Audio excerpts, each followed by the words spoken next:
All right, it's 6:03 p.m. I'm going to call to order the August meeting of the Hood River Valley Parks and Recreation District. Welcome, everyone. So we will first take general comments from the public. We have two folks signed in, Jane and Will. I'm just watching. Okay, all right, Listening, learning. okay, great.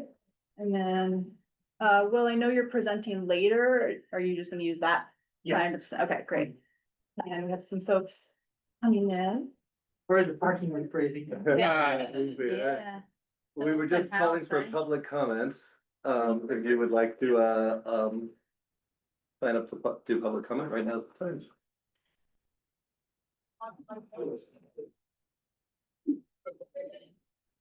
I guess I'll go ahead and read this, Will. Sure. You're signing in. Yep. So the approach here is that we'll take 3 minutes per person for people will please state their name for the record and whether they live in the district. The board appreciates community members sharing information during public comments. While the board will not respond to public comment in this meeting, following the meeting, the board president and executive director will determine the appropriate level of response. Speakers may offer objective criticism of Parks District's operations or programs, but the board will not hear complaints concerning specific district personnel. And are you interested in speaking? I am. Okay, Perfect. fantastic. So, Figure out the sign yeah, in. let's pull up a chair. I think that works a little bit better.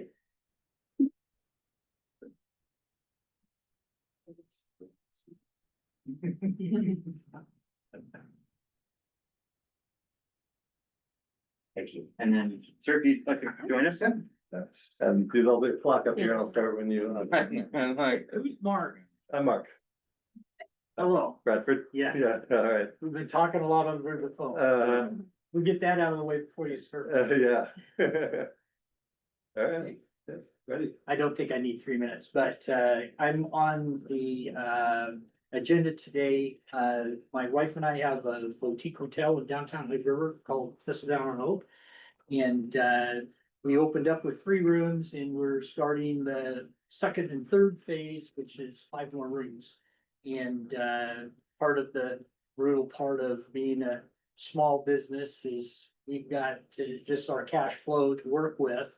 And so I'm requesting if it'd be possible to have the park SDS fees payable at the occupancy so that we can get started on construction. And there won't be any impact to the parks because we won't have anybody in the rooms yet. So we're hoping that we can postpone those fees and sign an agreement that makes it legal to where you're not having to have collections or anything else. That we will simply write you a check as soon as we receive our certificate of occupancy. Being that we do the work ourselves, that could be a year, year and a half type of deal. So it's it would really be helpful to us. So I just wanted to put a face with the agenda item. And I'm here to answer any questions. Thank you. Thank you. And Sarah, Yes. would you like to also? Oh, no. Okay, He summed it up. okay, wonderful. Thank you for being here. Okay. Is there anyone online? There is no one online. Well, wait, someone just come online recently. If you would like to talk public comment, go ahead and raise your hand. And I don't think we'll have other phones for this. Okay, Yep. all right. Okay, so we can go ahead and move on to the 2 sets of minutes that we have from July 16th and from July 29th. Does anyone have anything they think needs to be corrected, changed? We put forward a motion to approve both the meeting minutes for July 16th and July 29th. Second. Okay, all in favor? Aye. And opposed? All right, thanks. Looks like Will Norris is up. I think, No? oh, yeah, sorry. I put Will's PowerPoint on a separate thing, and so I will pull that one up now. It wasn't, yep, and so we'll adjust it, and Will, I've got a remote for you right here if you want to flip through Yeah. on your own slides. Yep. I'll adjust the screen a little bit for you there. Excellent. Great. Okay. Thank you, Board President, District Board members. I really appreciate you having me in your time today. I'm Will Norris, the Urban Renewal Administrator for the City of Hood River. And I'm here to talk about the Westside District, which is our newest district, and some performance and equity metrics that we've drafted. Happy to take questions and talk about things that we're going to do, but this is really all about if we do the things that we do, what should be the outcome? What should you see and feel? Will we be able to count? And how will we hold ourselves accountable for making the change that we set out to do? So this is the Westside District. It's about 406 acres, has a maximum indebtedness of $146.7 million. And that's just a way of saying it is authorized to spend that much money over time. But it can only spend money as tax revenues are catalyzed and grown. So it was created in 2023. And so we're hoping to get our performance and equity metrics set from the outset, so we can track our progress, but also communicate to all of the overlapping districts and to the public kind of what our intent is from the outset. And so I'm meeting now. These are metrics I'm going to share with you are kind of at final draft, but still very much open to change and suggestion. I'm meeting with the Parks Board, the school district, and Columbia Area Transit District, because kind of the Venn diagrams of our goals kind of overlap with the missions of these districts. So wanted to get your input before we finalize these goals, but once they are finalized, plan to report on them annually to all the overlapping districts, as well as to the public.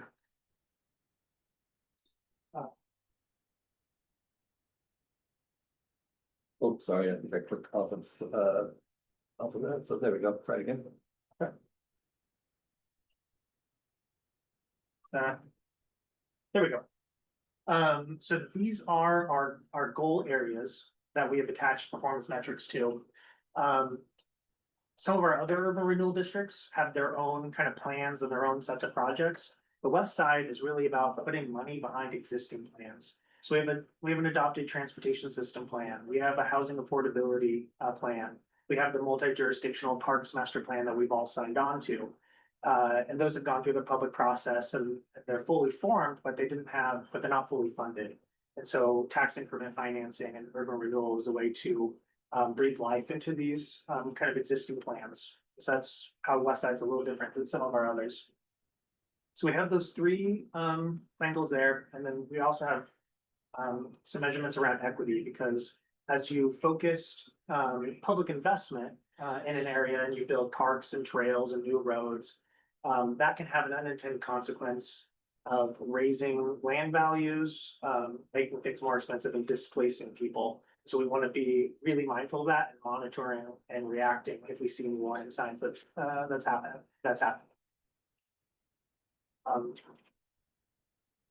So not almost a full player, so. That one's actually supposed to be hidden. Huh. Okay. I haven't seen that one before yet. Yeah, that was a template. So first off is just overall goal to grow taxable value on the West Side. Taxable value growth is the engine that drives all other aspects of our ability to make investments. So this is the West Side District. Has been growing at about 4.5% over the last decade, and that's barely over the 3% that growth happens under measures 5 and 50, even if no one builds anything. So we're barely growing faster than nothing. So the goal would be if we could grow taxable value the same way that we did in the waterfront district, that would be at a 15% annual growth rate. So that's our exceptional. And then poor would be basically having no effect.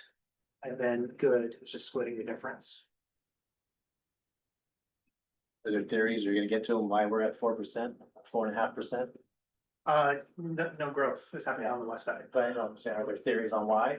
Oh, yes, lack of infrastructure. Right. Yeah, Okay. yeah, so that's the West Side District. When I get into transportation, that's really, Talk about that. yeah. Okay. Yeah, so, one of the main things we wanna do is, improve housing favorability. So. Under current zoning, it's estimated that the West Side District can house about, 1,270 additional dwelling units. So the goal would be to incrementally get to that over the lifespan of the West Side District, so. That's adding about 45 units per year on average every year through 2052.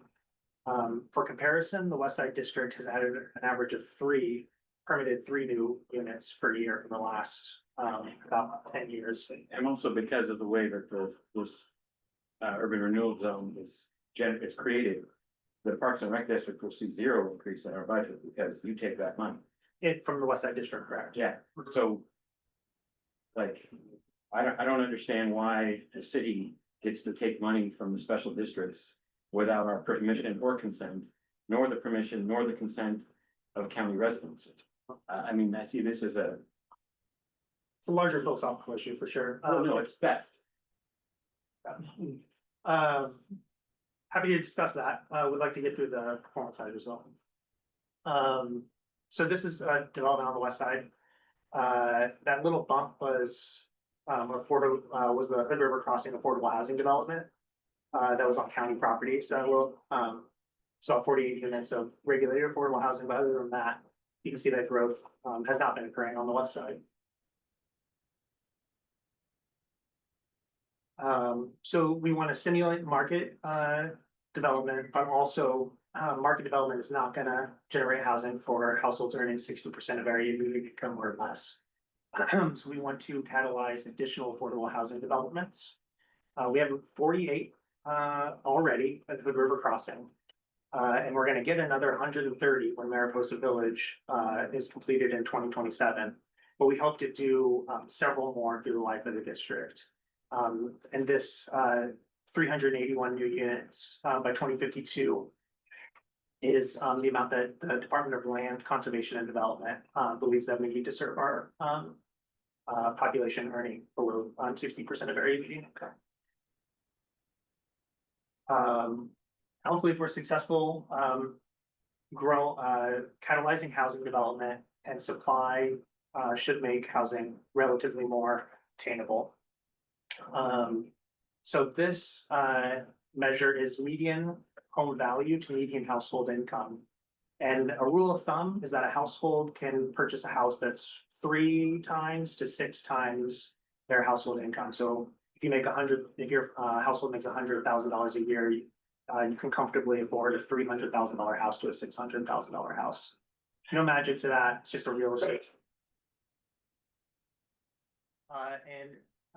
How median house price to median household income was a little under 6 to 1 back in 2012. And we hit a peak of unaffordability in 2022 when the median home value was $710,000, but the median household income in the city of Hood River was only $70,000. And one of our programs was we're incentivizing building smaller homes. And so this performance measure is really about tracking if that's effective. So the average home size in 1990 was 2,000 square feet. A running 5-year average of what's being built on the west side, and not much is being built on the west side, so this is a pretty small sample size. But it's been 2,600 square feet. And all else held equal, smaller homes are cheaper than bigger homes, both in purchase price, but also in heating, cooling operations. So that's housing. What's probably most important to this board is parks and trails. So as we're hopefully improving housing attainability, building new infrastructure, we want to make sure that the high quality of life in Hood River is maintained. And so making sure that there's parks and trails is a key aspect of the program. So this measure is taken directly from the Parks multi-jurisdictional master plan. It's that every home should be within a half mile walk shed to a park. So not as the crow flies, but actually as you would walk a street network. And so on the west side, 34% of the properties are within a half mile of a park. And we would hope to get to 100% by the full build out of the west side. So that's. Can you just orient us a little bit with that map? Like either say a key road there or say where Westside Park Westside is? Park is Oh, thank here. you. Okay, Yeah. so the green is Westside. A school district property. Wait, the green is Westside Park? Yeah. Yeah. Because Westside Park isn't a park yet, Well, so it's identified as a park, but it's. it is not- on this, and it is on this map. This wasn't in the master plan. It wasn't identified yet, but it is right here. I can take it out, Cause Westside Park is not, developed. developed, but it's also, Developed, right. but yeah, it's also not inside the urban renewal district. That's Yeah. kind of how I know that That's how you know right that's, here. yeah, I mean, that It was the was key thing I was wondering, like, is Westside Park in the Westside Urban But Renewal? this area in the West Side concept plan was this area was identified, so like, it was like just a Yeah, larger there's star. these two stars are right Yeah. here, and those were our target acquisition areas. And there was a star over here Yeah. as well, so now the star is gone and there's a green spot. Because it's acquired. And is those stars being funded with the money you take from us? Could be, yeah, they're budgeted.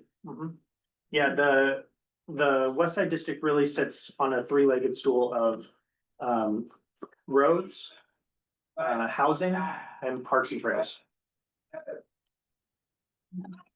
And so the next goal, yeah, and so then the goal is then to incrementally get to 90% or above of the district being within a half mile walk of a park. And the next one is building trail connectivity. So those are all the trails that are in the transportation system plan. The one in black is the West Side Trail, the one that goes through the school district property, and that's secured by an easement already, so I counted that one as complete. There are trails being built as part of the Mariposa Village project, so those are in process and we'll add to our count. But if we're gonna get to all of those built by 2052, we have to do about 750 feet of trails per year, so that would be our exceptional measure. Is that then city property or is that our property to maintain? Subject to negotiation at each point in time. The Mariposa Village one, I believe, is parks. Yeah, Good. There's already the West Side easement. yeah, we had an easement already to that, area. Well, the West Side Trail ones would be ours. There are a couple trails here, that were not in our original master plan, such as the Ridgeline Trail and such that are not. Well, and that's my concern is that as they take more and more of our money, how are we to maintain something that they're generating and creating that then we're responsible for maintaining without needing resources? Yep.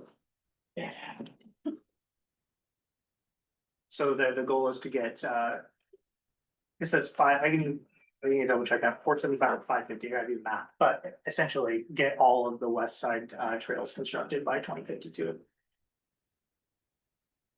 So those are the parks, maybe I'll pause there. I had good feedback from the Columbia Area Transit, who I just presented to about an hour ago for different measures, so maybe I'll pause with parks and trails and see if other measures that or goals, I pulled in multi-jurisdictional master plan, but I don't know if we have feedback.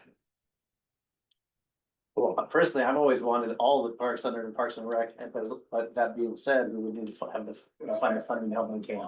Yeah, And so that's just where I'm coming from as a member of the board. That's been one of my stated interests the whole time, has been trying to figure out how to get Children's Park, Waterfront Park, all those parks under Parks and Rec jurisdiction to maintain them better and actually maintain most of them, because a lot of them are falling apart at the cities. They're just running out of people to be able to handle that. yeah, And so that being said, we would need funding to do. yeah. And urban renewal is purely a capital investment. When does the West Side Urban Renewal expire? Is it? Projections 2052, but it expires, our life is actually our authorized maximum indebtedness, so. So if they get the money earlier, we can deliver. But as we've seen with the abusive nature of your waterfront park, where that was a success, and then you continued it despite it ending, and then continued to take money from the special districts. Despite you saying at meetings that I've attended with you there, that that was going to end, and it didn't. So, yeah, I mean, again, abusive city practices hamstringing special districts who are not funded at the same way and rate. The waterfront district was extended in its lifespan, but is still projected to end a couple of years ahead of its original projections. So in 2008, I can't remember the exact dates. It was like 2028 or 2030, but we're gonna end before that already, even with having extended it by 2 years. So same thing with the Westside district. Just all depends on how successful we are. Transportation. Now, this gets to what you were saying earlier about this is the key to unlock development on the west side, and why nothing can develop over there is because road infrastructure is just development isn't penciling. Because if you have to put in a road, there's just no profit left in for a land basis. So this is where we can get in and catalyze. So these are all the transportation system plan roadways on the west side. And the goal would be to have all of them built by 2052, should be 400 feet per year. So getting them all built by the end of it. And then, you know, as we build roads, we want to make sure that they're safe. So we're tracking crash data, which we were able to get from ODOT in a geographically bound area. So those are, I think, 5 years of crash data within the bounds of the west side. About half property damage only, and half non-fatal injury, most all on Highway 30. And this one, to a large extent, we don't have direct control over. You can see the pandemic, people just weren't driving as much, so there weren't as many crashes. But we're setting exceptional speed in that pandemic era. This one will become increasingly hard to maintain as we build more roads, and as we grow, there's just more opportunity for crashes. But will be safety is a big aspect of what we're going to try to build into Westside roadway improvements. And then last, monitoring for equity. Like I said before, urban renewal has in kind of other cities and other decades been used to bulldoze, redevelop. We want to make sure that we monitor for any sort of displacement and react accordingly. Hopefully our housing investments will sort of be a natural break on this, but here are some of the measures we're just going to be monitoring. So one is the dispersion of income in the city. So if you have a population of data and you have some outliers, that will change your average, but it won't really change your mean. So average versus mean, or average versus typical. So as more upper income folks have come into the city, the average income has increased from 20% higher than the typical or median income to now 50% higher than the typical or average income. So essentially what that means is we're getting more top heavy with our incomes, but the average household or the typical median household income is kind of being left behind. And that creates issues for attainability and affordability. Do you have any sense of how that compares to national trends? I don't. That would be, yeah, I should look into that. That would be interesting. That'd be easy to pull. This is all from the census. Yeah. And also hopefully if we're successful with with producing more housing and more attainable housing, we would hope to see more ownership. Kind of another just real estate rule of thumb is that a healthy market has 65% owner occupied property. We don't make really any judgment call around one is better than the other. We just want people to have the choice to do what they want to do. And so thinking about 65 is kind of what's seen as, again, it's just a real estate rule of thumb. So we track owners versus renters on the west side versus the rest of the city. And right now the west side's 43% owners and 57% renters. So the idea would be to kind of slowly increase attainability of home ownership and then hopefully see more proportion of homeowners over on the west side.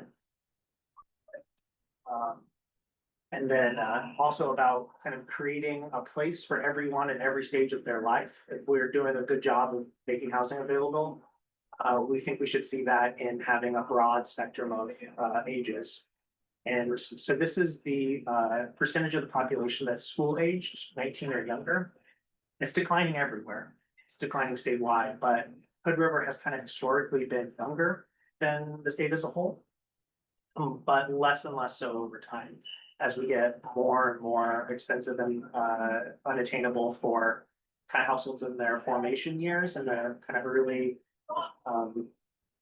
with kids, and it's kind of in your lower parts of your lifespan. So if we're successful, hopefully we'll have more, we'll continue to be well above the state average in children as a percentage of the population.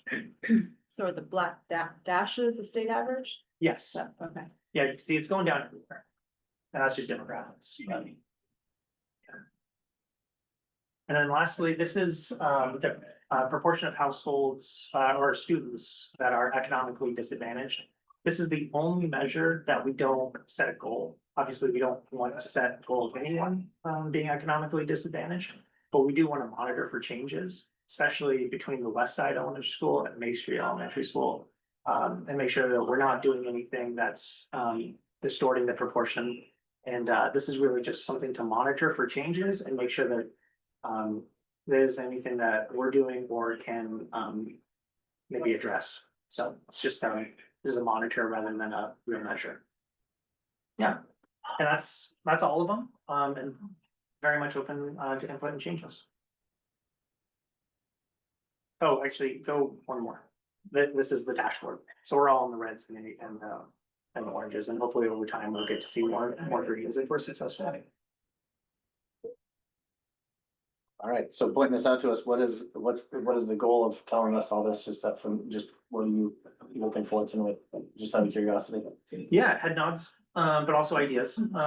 So I got like culinary transit.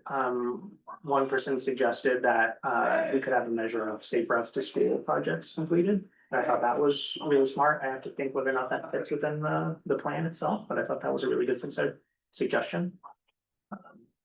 So here, because just basically our mission area overlaps with your mission area, so make sure we're aligned.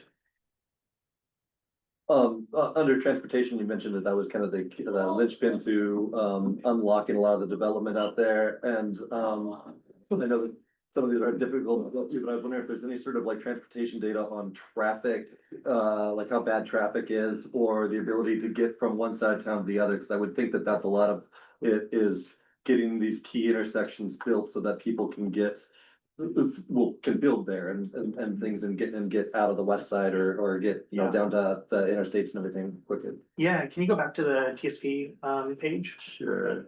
So we don't have like time to get across the city, but we do have what's called a level of service. And Mount Adams, the circle at the top, where Mount Adams goes into Cascade, that northbound direction there is at a failed level of service. So basically the demand is above the capacity. And that's essentially a development moratorium for hundreds of acres of property because nobody can put additional trips into that intersection. So that really is target number one, is to do a intersection improvement there. So they didn't do the light there instead of where they put it in my Walmart. It's a roundabout plan there, isn't it? Yes, roundabout. And as far as getting around town, one of the benefits of a roundabout is we have a red flag fire warning and we have a power safety shut off. And the signal wouldn't work, but a roundabout would. And we've actually had several fires over in that area in the past several years. So I think that's also really from a public safety standpoint, not just a development standpoint. Getting people to get through there easily is important.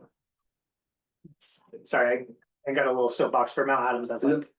Well, that's why I was wondering if it was like measured somewhere, because it seems like you really focus on that in this plan. I've seen the breakdown of the dollar amounts and a majority of it is transportation, the three-legged stool is a little crooked, Yeah. I wouldn't sit on it. But so I was just wondering if there was something around like the kind of the traffic flow, Yes. not just, but I guess roadways builds will add to traffic flow, but. Yeah, yeah, we know which ones are at a failed level of service, and those are the targets to address first. Yeah. So I've heard that another barrier to development is the issue of access to sewer. Mhm. And that you have to annex to the city now to get access to city sewer. How does that play into the Westside Renewal District?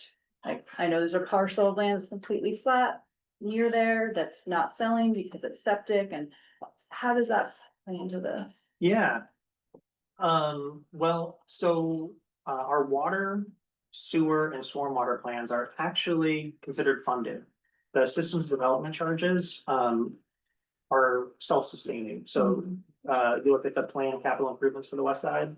And the amount of SDCs that will be created as it develops and, the ledger balances. Transportation does not balance, it is very much in deficit.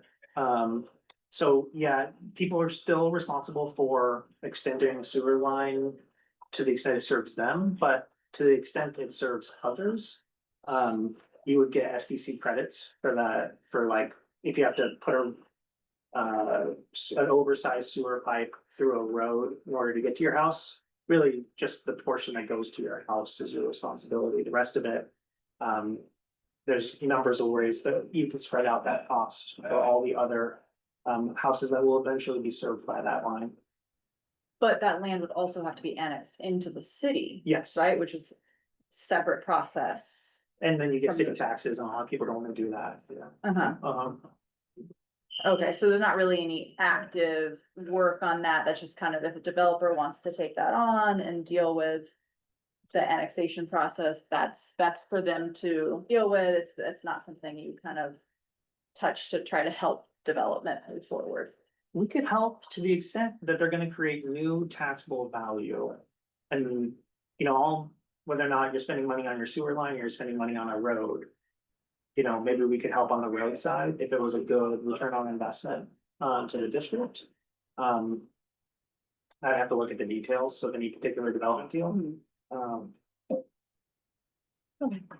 They also have to annex concurrently, like there has to be Yeah. next door to another Yeah, I city know. property, which does hold back some from being able to annex. Yeah, especially on the west side. Right. Yeah, unfortunately, yeah, we let so many people hook up to sewer for so many decades.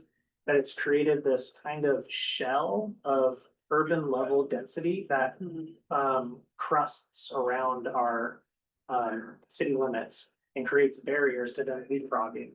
It's a really pernicious issue because it's like, well, we could just continue to let everyone hook up to sewer. And at least it would get us some houses today, but it would continue to compound that really big problem of people without city services in urban level densities, but not part of the city. So yeah, in 2016, we said no more. Yeah.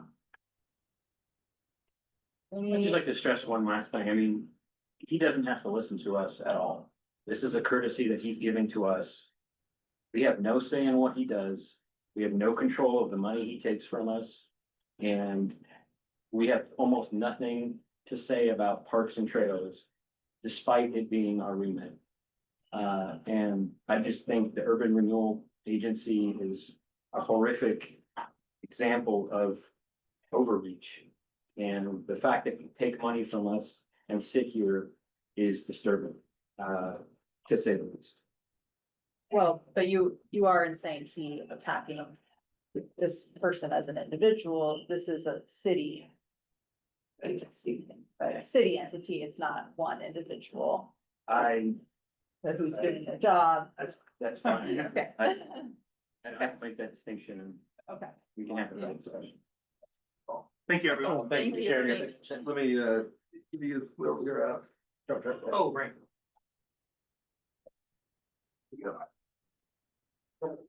Thank you. All right, thanks, Will. Anthony, are you ready to come on up? I don't get a remote. Yeah, little secret there, it wasn't working and I was the one flipping it. I Oh, was okay. watching for when he did it, but oh, what was it on? See if I can. Yeah, I don't know, it's not working now, so I will flip for you. Okay. So if you don't know me, I'm Anthony, I'm the Parks and Recreation Maintenance Supervisor. And it's been an extra long time since I've presented just because of the way things fell in the last several months. I think it's been almost since spring, so. Give you all some pictures and talk about a little bit of what's been going on the maintenance side. This is just a home screen, that's something specific, but you know, summertime took over, lots of wind, lots of cottonwoods, lots of down trees. Want to go ahead and bump it? Oh, good. Try to fix it. And one of the biggest things that we deal with in spring and in summer is vegetation. You think that things dry out, that things stop growing, and that is very much not the case. And with the issue of managing vegetation, also as things get drier, it is timing things to when we've had moisture, deciding when we do or do not want to use certain tools, you know, using a weed whacker with a string trimmer line on it. Not a huge deal, using it with a metal brush blade, when you're cutting close to the ground and there's rocks and with those sparks, we definitely avoid doing that at certain times. Same thing with a lawnmower, there's certain areas with mowing where you definitely don't want to mow if it's really dry, as it has been this summer. A little bit drier than usual, so. As always, we have our lovely crew of volunteers. It seems to have dwindled in numbers, but increased in go-getter attitude. The few people we have, Leslie, David, and of course Chuck are really great assets to the department. We're working on a lot of failing sections of existing trail. In the middle there in the top right, that's segment 1 of the Indian Creek Trail, which is between like Dutch Brothers and the Hazel Trail at entrance. That was washing away. On the left there, that's by a relatively new section. That's the Seaford Crop Trail at entrance that has those steep switchbacks, which is just a challenging piece of land. And so we reinforce that with a bunch of wood and gravel and steps, so hopefully that's a little more tactful when it comes. And spreading lots of gravel in areas that either didn't receive gravel initially, or it's just been overtaken by dirt, decaying leaves and stuff. Leaf litter over the years builds up, creates a lot of silt and sediment that kind of swallows the gravel, so we've been putting a lot of gravel down. The Westside property, ironically, that was with the timing of how that field grows and when we've gotten rain, we were very fortunate to do a good soaking when we did so that we could line that up to the vote. This year, just with timing and how it's growing, it was, I genuinely wondered if it was gonna be left to the wayside, but we were able to get a couple days of rain and get that mowed. And also, we were informed by the farmers irrigation district that we had a pretty nice little leak. You can see in the pipe on the right there, that's a 80 PSI, 120 gallon per minute flow irrigation line. That apparently sprouted the end of last week before they shut that off, so we go in and cut that out and get us ready for future irrigation at the Westside Park, and that's the thing. It also feeds 3 other properties on their side. Yeah, that was another reason is, without that, they couldn't turn water on for the community properties. But. The pool continues to be the pool. It's wonderful, but it requires a lot of attention. On our therapy pool, we have a supplementary UV system that helps to keep it clean, kills bacteria, sanitize, etc. That melted connector is actually ceramic. As you know about ceramic, it's very, very, very heat resistant. Yeah. So, we replaced that, we updated that to the newer, that system's about 15 years old, they've changed their connectors to a newer style. John on the right there, if you like the pool, you really, really like John. He is one of the people who has definitely helped to keep this place going over the years. It's a great resource. He's a young guy, always ready to help us. He's wonderful. And the theory behind why this initially happened was that it was possibly dry firing when you turn the pump off for any kind of backwashing service or whatever. There's a pressure switch that tells the UV system to turn off because of the space constraints and how the system of the pool was constructed, the routing of the piping and everything. Pressure switch kind of does not have a long enough run to get the signal that it needs when the flow stops. So we resorted to just manually turning it off. If we're turning anything off, we just put the UV system off. And, but yeah, it's working better than ever. Updated systems are usually better than old systems. Just more pool stuff in general. Recently stabilized, put some stabilizing guidelines on our HVAC duct up there. A lot of those cables have reached their service lifetime. So they're swaying a little bit there, but it has locked it down. I'm gonna be doing a bunch more of those during our shutdown next week. We have our maintenance shutdown next week, so I'm gonna be on the lift for probably a couple of days doing more of that. The huge rip in the ceiling, which I'm sure most of you have seen, that's also being replaced next week. I'm putting 2 new panels in next week that are far beyond their service life, so that'll be fine. And that little burnt out circuit board on the bottom is actually that unit right there, that blows nice cold air, but does not heat, so you get that fixed before we leave. Is that panel burned? Yeah, it had a little, it's very humid in here, as what's happened before, I guess, and that's what our HVAC tech told us, that it's just the humidity that makes it like a shear. So. It's like, the TVs for in here last about 3 years, maybe 2 or 3 years before they go out too. I mean, any piece of electronics that has like little circuit boards like this in them.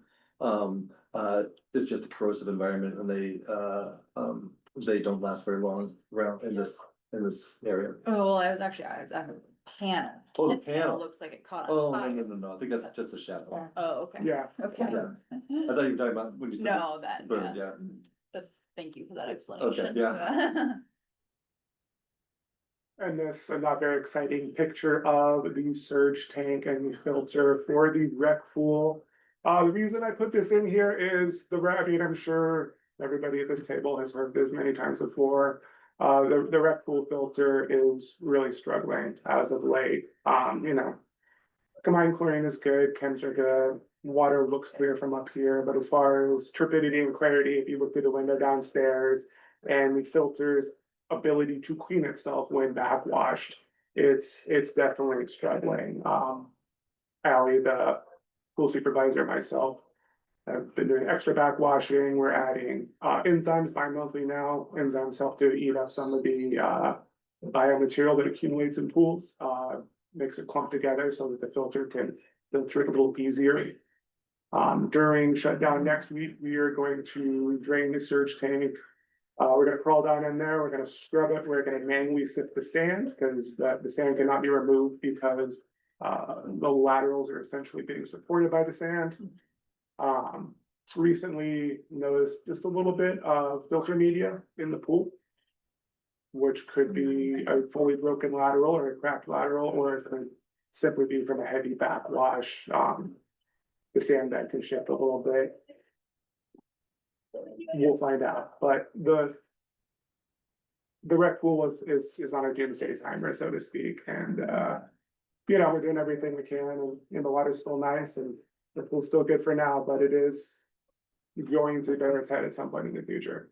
It requires a lot of care, Yes, which they are giving. it's a very needy child. And just to make sure we're all in the same understanding, when you say the rec pool, it's the large. Large pool, right? competition pool, yes. Beyond all that, is there any questions? Thank you. Thank you. Not a question, but that is a never-ending job. If anybody wants to come climb inside of the surge tank next week, I do it Friday. Fun times, wear something Nice and dirty. Yeah, I mean, it's all done unless people have questions. Anything on the pool that you see as a potential, like, other than just the pool? Like any, like things that might be something that we're gonna be, and if I would pay for this year, that you think that it was just like a need fix? Or you just kind of deal with fires with me?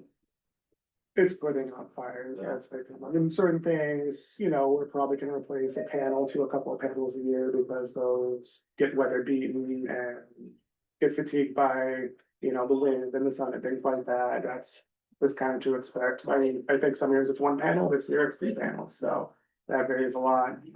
Just because of the age, and we don't have a proper repair and replace cycle that we can rely on because of the age of all of the infrastructure. Yeah, I mean, that would be part of it. The panels themselves, when they're new, they're new and they're great. And the general structure of the pool is pretty good. It's got decent bones other than the corrosion that's popping up along the base and stuff.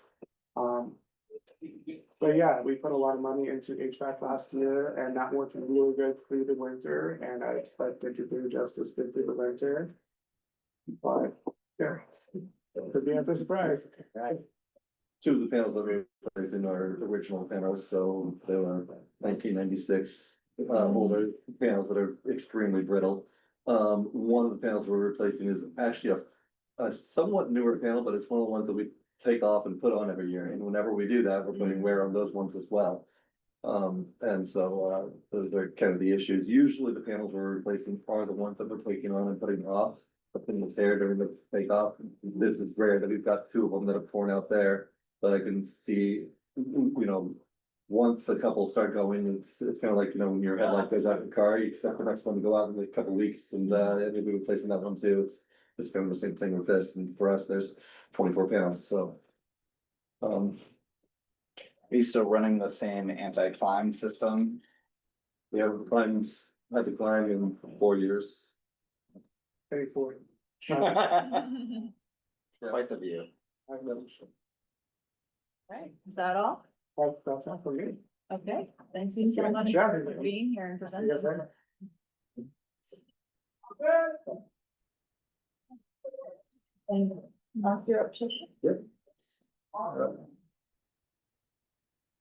Okay, the SDC referral request, you saw the note in the packet. I will just give a little bit more update on this. And so this is for a lodging unit SDC, which are very rare for us. We have only in 8 years since 2017, when we passed our SDC methodology and included this in there.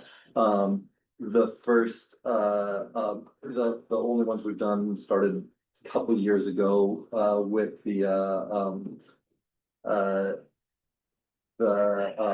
property out over on Sherman, which was the Mount Hood Meadows worker housing that they permitted as a lodging unit because of the transit nature of it.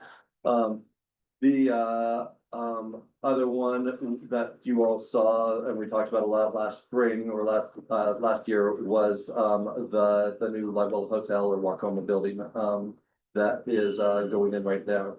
That was the one where there was some issues with it, where the city had not informed them of the SDCs in advance. We had to put a special agreement in place on that one for the payback over time on that one. And the city split that with us, where they're paying back both of the SDCs from us and them at the same time. There was also, that's when we discovered the error in our SDC methodology calculation for lodging units, and that has been fixed. And so this dollar amount that you see right here is the new rate that we adjusted because of that. So that's an accurate rate on that. And so SDCs have they're always come up as as something with development. A couple years ago, in Salem, the legislature funded a study to look at if SDCs were affecting affordable housing. They came back as somewhat inconclusive on that, and they found that if we didn't have the SDCs, especially around here, before the people who contract or developers would still be charging market rate. And the SDCs they're not bumping the SDCs up, putting things out of range for people. But they looked at different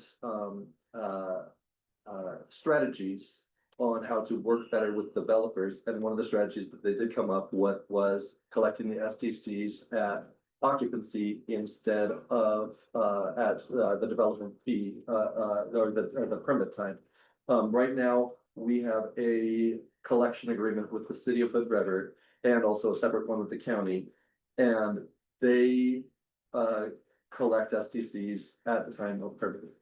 That is their one time that they can kind of, I think, hold things back where they, unless you pay your SDCs, you don't get your permit. So, so that is why they choose to collect SDCs at that point. And because they are the ones that are seeing all the development come through and everything like that, it makes sense for them to collect their SDCs. I did reach out to them about this particular unit and asked them if we did this, how would that work? Would you guys still collect? And they said, no, it would be up to you guys to collect the SDCs. And so you would have to set up some sort of a contract with them, which is doable. But we would have to have a contract or some sort of an agreement that just stated that when they went to occupancy, we would collect from them, but we would not have the city's backing. We wouldn't have the city's ability to hold back occupancy if they didn't pay the SDCs or something like that. But if we wrote it up in an agreement, we would still have the ability to, if they did not pay, we could, put a lien against it or, something like that. It would just be another vendor, just like, a materials vendor or something like that, that's providing them credit for their development. As far as that, so I talked, our attorney is not as concerned about us being able to recover the money. It just adds a little bit of an administrative burden on us to be able to do that. If we were to do this with everyone, it wouldn't be something that we could do because, in good years, we'll sometimes do 30 SDCs. And if we had to track, if half of those asks us to do the SDCs at the time of occupancy, we would be trying to track all of these different projects, trying to figure out when they're going to occupancy and everything. And considering the city's separate from us, we're not in the same office, it would be difficult to do that. So that's just kind of some of the background on it. As far as what this does to us if we don't get the money right away, it's not as that big of a deal. There's a little bit of interest that we might earn on it over the course of the year or so, if it took a year or a year and a half. Other than that, it probably would just go into the balance of the SDC account, and it's not something that we would that would affect much as far as cash flow or anything.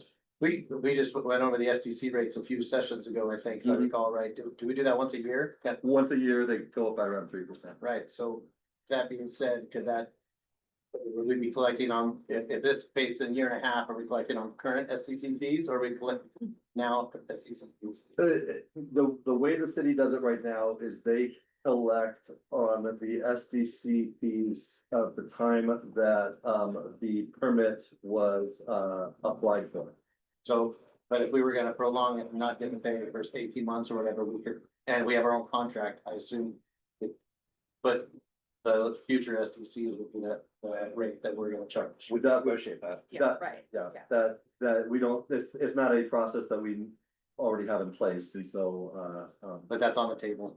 That's what I'm trying to clarify, is that an option or is that not even an option? Anything's an option. Yeah, it's an Yeah. option. Well, I don't know, I mean, I'll leave it. yeah, I believe that would be an option, because there is no process right now for that. So Mark, I got a question.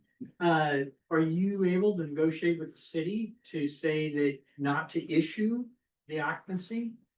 So, And the city collects it at the occupancy time so that it goes at that, whatever the future rate is. So it's all still handled by the city and you guys don't have to get involved in that?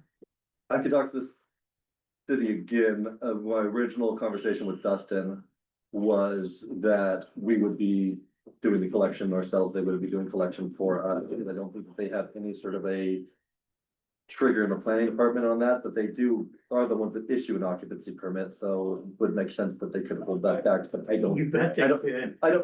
I don't know if they could for this reason. I don't know if they have the statute to do that. I'm not sure why that is something that they, it would take more conversations with them, yeah. So getting back to the administrative quotient that you mentioned, and if this became the norm, we've talked previously about the precedent that's being set and what we want to establish in that regard. The board has been against setting a precedent that will be a problem down the road too. I mean, at least that's my perception of the fact we've been discussing this much more regularly.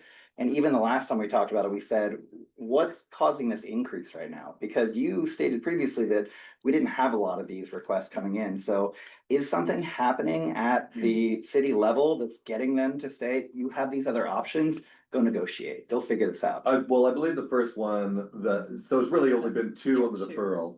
And the first one was because the city did not mention the SDCs In advance. and they were hit with them when they went in for the permit, even though they had their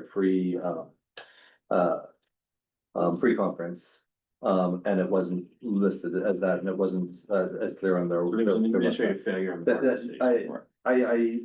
There was Something. something there, and that was why it came the first time. This second time, I think, was because that was probably in the recent memory of the permit clerk who said, well, you could ask that Parks District, I know that they did a deferral before, something like that, I'm not sure. And so I think that might be, I have never had the request for a developer doing these sort of residential developments or any of the other development, it's just these two lodging units. And like I said, the lodging units we have not seen Many of those in the back, yeah. So we could fence off this potential precedent by saying this, was applied, one time, but it was applied to a commercial property. And not a Logic specifically. Mhm. You mean not residential, is that? So Not like, residential, we yeah. differentiate between lodging unit versus a residential or- development. yeah. Yeah. Mhm. And there's really nothing like legally with precedents, it's not like it's just, it gives people the argument of, well, you did it for this guy, why am I not getting it as well? And it's for staff, I mean, when I do appreciate not having to defend odd situations, but at the same time, it's also nice to be able to help people out that are paying this fee that is really our only funding source for capital investment. And we appreciate the willingness here. I would also say that there was no request here to waive the fee or to get a discount fee or anything like that. It's just, can we pay it later, which I appreciate because we have had waiver fee requests before. And I think they understand that this is a fee. They're just asking if we can work with them. So I appreciate that. And one more thing. So, that- sorry, we Okay. don't go back and forth, Okay, but good. Mark and I can definitely follow up with you afterwards, Okay. just, And if we have follow if someone on the yeah, board has a question, we can. yeah. I have one more question just for you, or you're gonna ask one? No, I don't have, yeah. Oh, just for you and Marcy, really, I mean, on the administrative side of things, really, what is your perspective? Is this gonna be a lot more work on your end? Not for this one. Yeah, okay. Yeah, if it was one, especially, there's different ways we can do it too. We could either say, certificate of occupancy or this date, whatever comes first or something, and put that at like a certain thing, and then just put that on the calendar where we know that by December 30th of 2026, 2026, a year and a half from now, whatever, that it's due at that point, if there is such a, so there's different ways that we can make sure. And not that I would wanna push a date for a election, but that would be my only reservation. The date can be whatever it is, and if it's 2026, Yeah. but to have that date. Yeah. But that would be my only. Which that, What do you- sorry, what do you ask So so far? when Mark was talking about having. Deferrals? The issuance of the occupancy letter or whatever it is, or this date, Mm. whichever is first. And that date could be December 2020, 6, June Would you even 2020. need that if it was just when when they're? Well, that way we would have like a hard, fast date. When you ask like how hard it is for it to track it, we would just be up to the city to let us know whether or not it was occupied, or in this case, we can probably see online, like, hey, they're taking reservations for these, Put like a 2-year cap on it essentially. But yeah, to have some sort of a way so that just because we're not part of the city, we're not affiliated with them, they have no real obligation to let us know. Yeah. I mean, I can Well, tell that's them like, depending. Being able to trust the city with, they've already messed up one, I mean, are they gonna really let us know when they've occupied it again? I think they'll have the best intentions to let us know, and I think that we can. I put agree, something but there, I mean. yeah. But to have like a backup there of having something that we can trigger, we can also have something that where we're, this is how kind of rudimentary it is me sticking a calendar notification in my calendar that every 3 months to email Nikki and say, hey, where are we at with this or something like that. But I think that they would, they'd be able to, let us know on this. It's just, especially if it's just for this one, but if we were tracking a bunch of them, it would get tricky. Well- And I can also talk to Dustin about. I think we don't have to decide this right now, what I'm gonna say, but I think we do need to consider that this could create a precedent and that there's not really any logic we've said that would justify approving this and not approving another, so we need to be prepared for having some sort of logic. Either if we decide to do this, either that means like be ready to do this for other lodging units, or have some cutoff, like, is it because maybe they're small business owners, is it, under a certain number of units we're willing to consider this, something like that. Cause like, Everyone. is will ask Marriott going to ask for it, every for time. instance? Yeah. Unless there's that, interest that's deferred to later or something. or Yeah. A different rate once it goes into occupancy, something like what Jace was saying. So like commercial lodging, as long as it's 10 or less units kind of thing written up, if we're gonna have something like that. An understanding Have some amongst sort- the, yeah. an understanding amongst the board. It Right. doesn't have to be codified as such. Okay. Right. But if Yeah. we have a general understanding that under Yeah. 20, I mean, but I Yeah. think If also, that was in the minutes of Yeah. the discussion when we decided to do it, then that would give me enough to be like, the board said it was under this particular, but also, I mean, this is also a kind of a unique instance of a business and occupancy and permitting SDCs in that. Mark, you were saying this is the first or second one in how many years? yeah, a decade. Yeah, so that's, okay, 2 in 1 decade. Again, I fully agree with what Chrissy's saying, but I mean, I just, like, we're not gonna see these for. There's a proposal. It also looked good. Should we bet on that? A lot of calendar invites to keep up on if we do. I do want to personally voice, it just kind of is a repeat of what Jay said, but that I would like to advocate for charging whatever the SDCs are at the time of that occupancy. I mean, or we could say like some level of interest. I feel like interest might be more complicated, like it seems like it would be more clear cut. It's just whatever the SDCs are. When that, the occupancy occurs, because right now, the law is such that we could collect it right now and then earn interest on that, and watching out for what's best for the district. It seems like that should be I think that should be the approach. I also would think this is going to be a little bit more cost for us because we have to come up with a legal agreement, which we have to pay a lawyer to do, versus if we just do our standard process, we don't have to pay anything for that. I'm guessing that's probably not very much, I don't think so. but it's not but it- zero. you're So I'm not saying We can necessarily discuss, we I have to guess, know that, but I, If we decide, then it could be a fee, a legal fee as well, Mhm. included in there.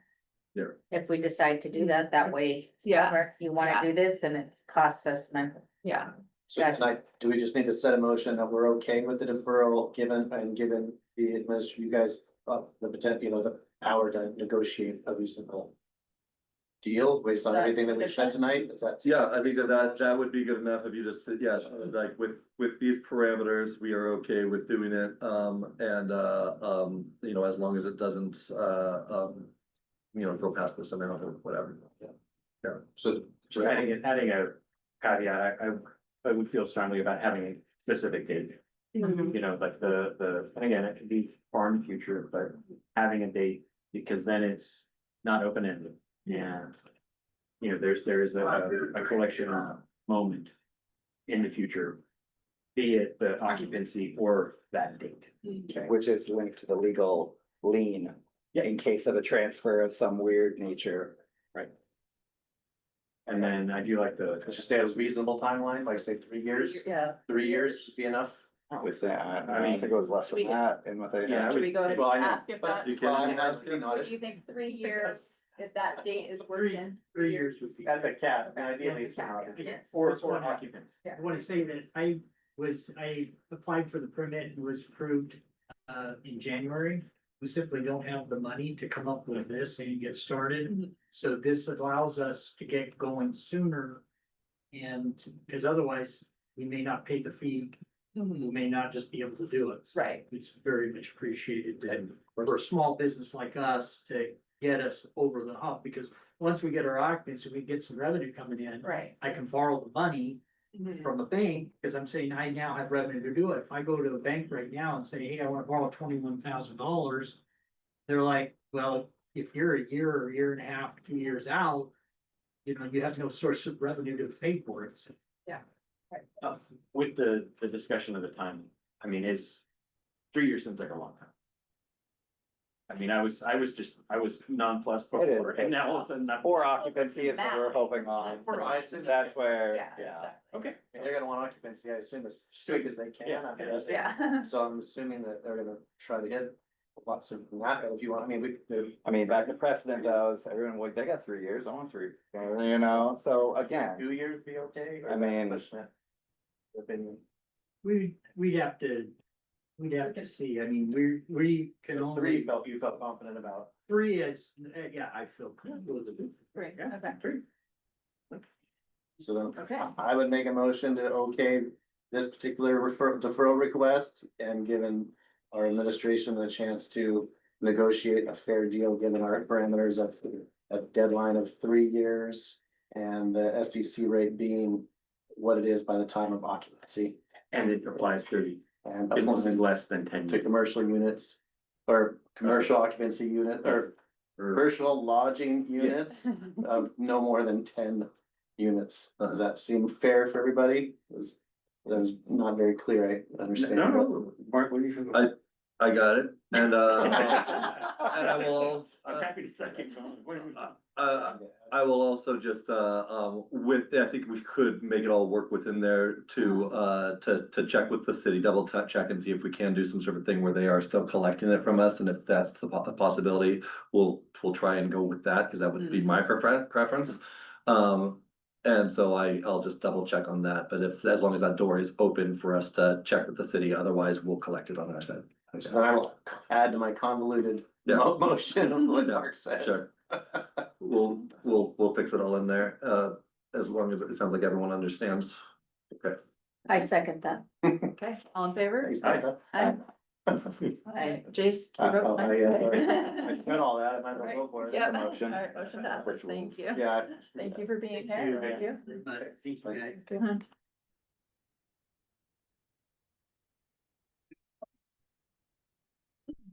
Advisory council. Yeah, You're at this one, huh, Christie?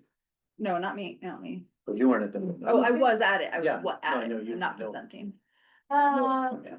I'm just staying out of the sun. I'm in just like the right spot. You got 1 week left.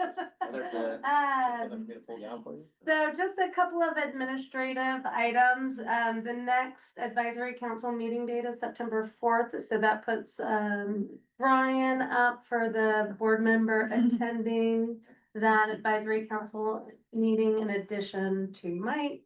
And then for tonight, there's a few advisory council, a few board member action items pertaining to the advisory council. So the advisory council has approved, as far as they can, the drafted charter. So now it would be up to the board to officially approve it. Just a couple of things to call out on that. That we set it up so that we have a purpose, mission, goals, membership composition, responsibilities, roles and decision-making, meeting times, terms, and review and revisions. And a lot of this is just built on some of the ideas that the board gave to us as we were moving along and kind of establishing the advisory council. But there's a couple of things that I just want to call out administratively. For section 6, role and decision making.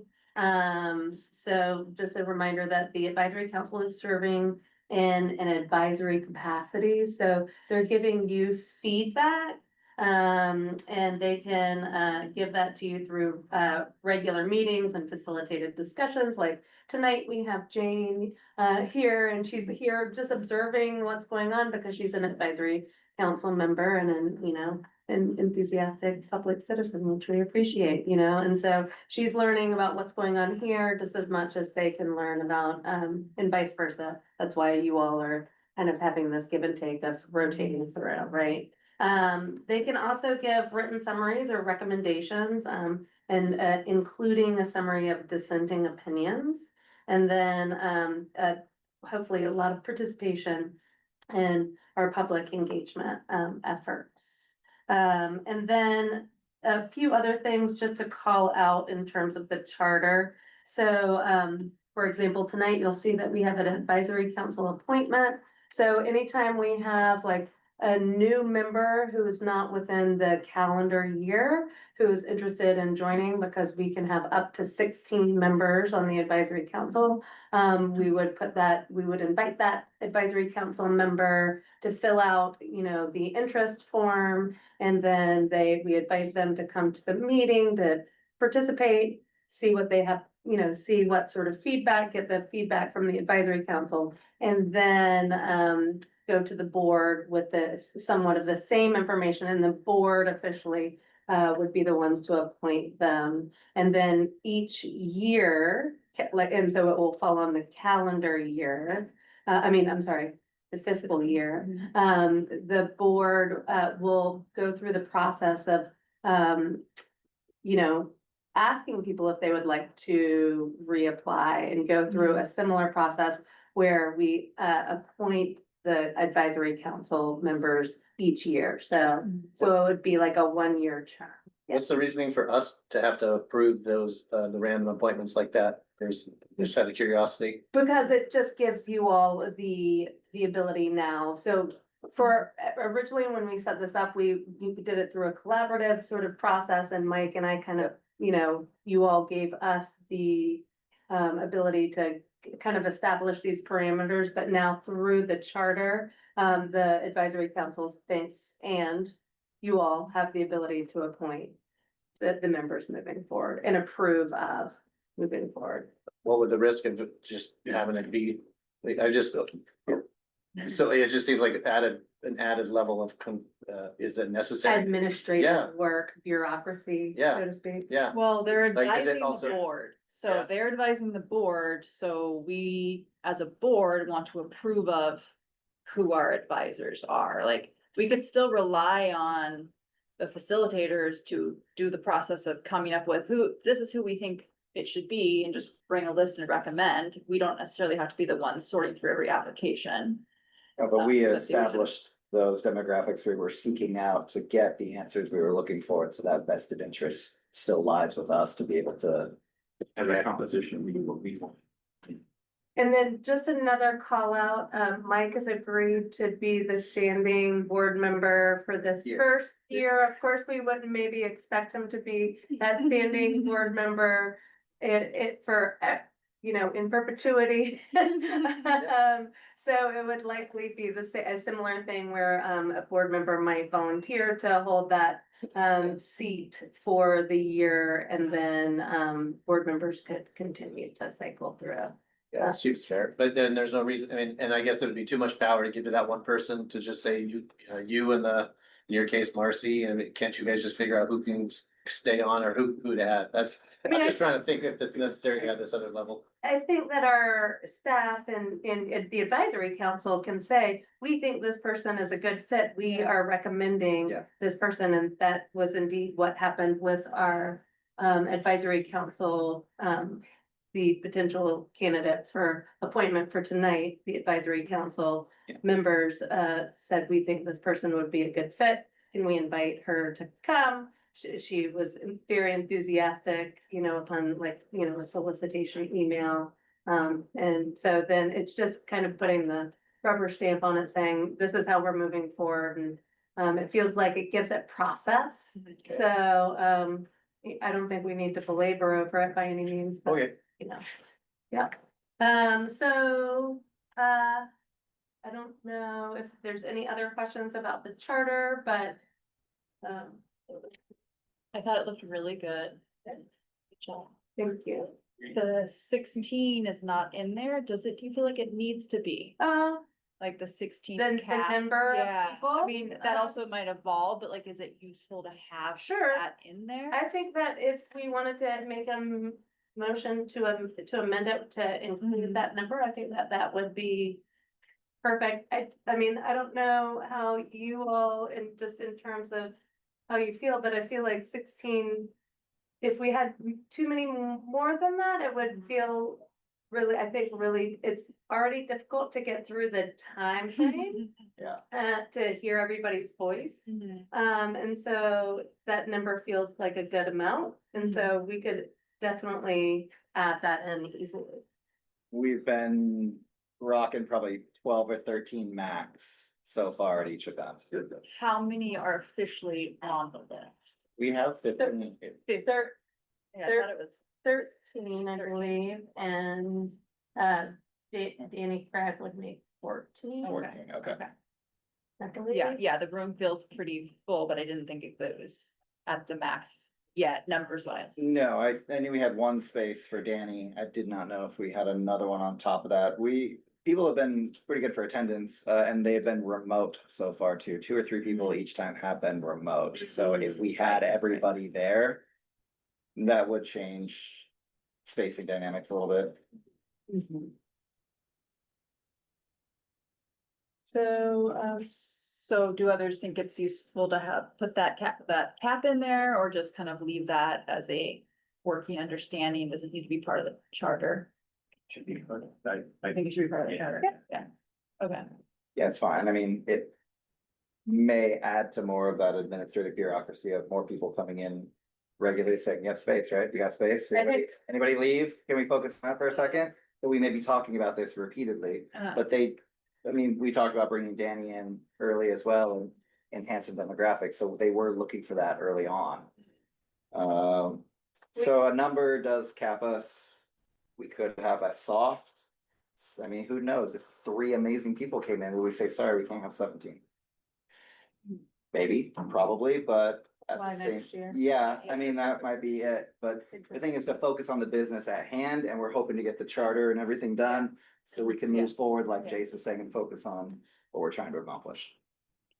Okay, I'll make a motion to just add to the first bullet point under terms. A maximum of 16 members will be appointed each year. second. All in favor? Aye. Got it. And then, do you just need a vote then to approve the charter? I'll put forward a motion to approve the charter as amended. I second that. All right, all in favor? Aye. Great. So the next up, before we move on to the facility condition is, Danielle too. yep, is to, in your packet, so if you need a copy over here, there was the comment form from Danny Craig. And some of the things that are great council, so I'm just gonna kind of call out the elephant in the room. Is that, we want a broad range of ages and, people, and Danny is a young person. In Hood River, and enthusiastic and wanting to join the advisory council. And I would say that would help round out some of those diverse needs. She's also been in the community for a few years. And I think that's the only individual on the advisory council that can really. Probably state they've been here kind of under double-digit years, I feel. There were not many individuals that weren't there for like. Maybe, Blair. maybe 9 one years. other, I think Bethany might have. Yeah, been but Blair there. and Bethany were both. Yeah, for not too long. Yeah. Yeah. So, but, Danny, I think is interested in continuing on in the advisory council, so, it would be up to the board if you would like to appoint her to the. I like doing her stuff. I make a motion to accept her. She seems awesome. Nice to get some young perspective on there. I second that motion. All in favor? Aye. Right. So, then just a couple of things just about the advisory council and, Mike was there and Christy was there, so feel free to, jump in, and give any feedback. The new setup is going great. Kate McBride is, running the meeting as chair and, tip top, keeping, as we talked about, Mike and Kate and I met virtually to talk about the agenda and, our original intention was to have the meeting go for an hour and a half so that we didn't, overwhelm advisory council members and, and think we were only 5 minutes over, which was great. So, really productive meeting and moving quickly and lots of good feedback. But one of the tasks that the board asked the advisory council to give feedback on was the facilities conditions assessment. So there's a lot of great conversation about it. And all of the comments from that part of the discussion is up here on the TV. And the ones with the asterisks are the kind of like the larger takeaways of the group. Probably the biggest thing is like right now is just waiting until we get all of the concept designs, costs, and the facility and numbers associated so that people can do a side-by-side comparison. So that was the largest takeaway, like wait, let's have all of the information come out to the public together so that they can see, square footage to square footage, cost to cost, amenity to amenity, those sorts of things. So I think that that's the direction that we're gonna move towards as long as the board feels like that's a good direction to move forward as well. The other things that they were talking about was just making sure that we have a clear timeline. So on our next slide, but not quite yet, I'll talk about a little bit more about the timeline. The other big point of feedback was that the executive summary right now of the facility conditions assessment is about a page. So really, they want that to be more robust and explain things in more simple terms so that people can get kind of the chunk of what they need to out of the executive summary and then dig deep for any details that they might be looking for. And then just a few other things, they wanted, to define renovation, clarify, make sure that people really understand that the facility condition assessment is really only dealing with renovation only. And so originally in the earlier drafts of this, there was talk about replacement and renovation. And the consultants have really taken that replacement part out because that's gonna be going into phase 2. But the Acturus, or what do these guys call it? Integris. Integris. They're still going to provide a pronouncement on replace, correct? You mean a concept on replacement? No, like the Oh, like- replacement is not, we can do anything. Right. Replacement is the least likely to succeed long-term, given the level of investment. Are they going to help us in that regard? You know, a Yes. You mean recommendation. renovation? Renovation. You're saying, were you asking, are they gonna give a recommendation towards? Like a final after the entire, so you're saying after the entire study is over, right? They've done the concept designs and the facility conditions assessment. We Integris believe that you should take this path. Is that what you're asking? Um, we definitely asked them to give, I could look at, actually, I think I have the scope of, yeah. I think that's why the advisory council was asking to like hold up and see everything at once, so those numbers would more or less speak for themselves without having to say we push them one way or another, because it was so clear cut. Oh, please, yeah. But I'll state here, this is a lot of good stuff, and it was jam-packed for a 95-minute meeting, the best one yet. But there was a little contrast there to all of this, like, let's put it face to face and see all that and make it great. And the haste in communication and marketing that they wanted was very much at the end, like, why haven't we done more? Yeah. And go now, to where we were like, yes, but first we need to talk and get some feedback from advisory. First, we need to be able to compare all these items. But it was definitely a discussion point of what does that marketing and communication look like? What is Integris gonna provide that they've stipulated, or how do we need to link those things up? Because we need to come out the barrel of the gun sort of once that material is ready to go. Got it. Yeah, the takeaway is, I think it extends beyond the pool option study, is that this is like, the pool option study is the link to the bond, obviously, and moving forward, there, the very strong feedback was that, there needs to be a communications plan for, specifically targeted for the bond, and that this is actually a part of it. And how we tie the two together is important.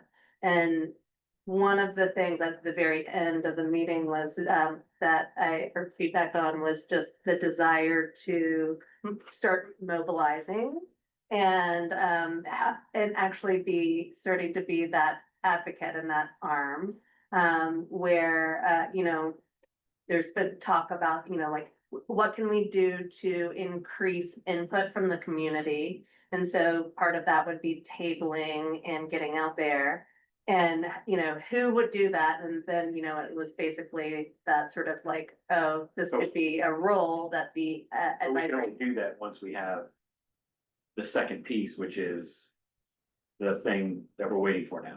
Right, but I think too, it's really important to obtain that input as we're moving through, so getting, I think, so we're gonna need, especially in the second phase of the open house. We'll need that clear input from the community about what they want to see, you know, what, you know, if they want a renovated facility with a replaced bathhouse, because that will be the one concept. The second concept would be a similar square footage facility. So it's kind of a replaced facility, so a complete replacement, but same square footage of apples, so that the community can kind of compare apples to apples. And then that third option would be a slightly expanded version. Would it be possible to have some of these, a couple advisory people, or if you willing to man a table at the first Friday, which is the right before the open house on the 7th? Just to, I mean, get them mobilized and get them engaged and make them feel like they're possibly getting people to show up at those, at the open house. Encouraging, so I think that one of the things that we could probably figure out how to doing is getting like a flyer for the open house that will say, you know, we will have these things, come and give your input at these two places. We will. Yeah, Oh, and dollar figures. Well, I know he's talking, just getting people to come give input. Yeah. Flyer for the event, is what she's Yes. talking Yeah, about. we won't have dollar figures on the flyer. It'll be, come to the open house, and at the open house, we're talking about still the dollar figure versus the, like a range or something like that. We have some emails going back and forth, but Yeah, that's what I, yeah. well, yeah, well, I mean, no, but I mean, just to have it by the 7th of September is pretty awesome. well, yes, and I think we could have it, see if we could solicit some advisory council members, or possibly we could have some staff, lifeguard staff, or somebody go to some of those events for a First Friday event. So, Yeah, the advisory council, someone on it actually brought that up because I think it's the Latino Yeah. night first Mhm. Fridays, and Mhm. yeah, and so also getting more, trying to do Double Latino families at the event. More awareness of it.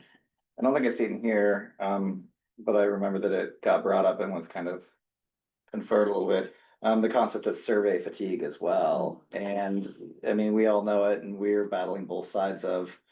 Explain it to me like I'm 5 and stop explaining it all to me, that's too much, you've flooded me. So it was an interesting mhm. bring up with the advisory council as well, that they acknowledge too, like. You can only get so far with some of this data collection, and what we take forward has to also be ready to go.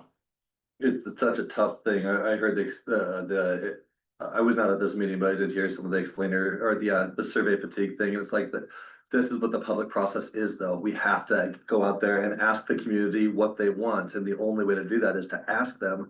And there are going to be a lot of surveys and there's going to be a lot of this stuff. And I understand it, but at the same time, like, we can't just have these meetings and then not collect any data. Mhm. So it's tricky and we are also, and I think that this just comes from having a large group with having 16 people, and then having kind of 2 different board, coming to this board, then coming to that group and everything like that, where we're trying to find the just right porridge. And we do hear different things of, we want the actual numbers and we don't want the numbers, we want the, just like about dollar values, because once we throw a number out, that's it, and we'll hear it all these different times, and then we go and we put it forward and Mhm. and then all of a sudden it changes the next time. So we're trying to balance a lot of these different things. Yeah. We're trying to both, get out ahead of this with all of our work, but not do it until we have the right information out there. And it's just a lot of these steps that just one thing has to happen before we do the next one. So it's it's a struggle, but we're reacting to it, and we're calling the consultants and they're reacting to it, and we've changed, here and there, but I think that so far, I think we're on a good path. It's just trying to listen to all the voices. What was it last time? We didn't get consulted enough. Right. So, Yeah. I guess if we're gonna fall one way. And I've heard like the executive summary needs to be shorter, the executive summary needs to be longer, and it's Right. just, again, the just right porridge, Right, no doubt, I think, but no doubt regardless, I think we are gonna need to get out into the community, and so I think.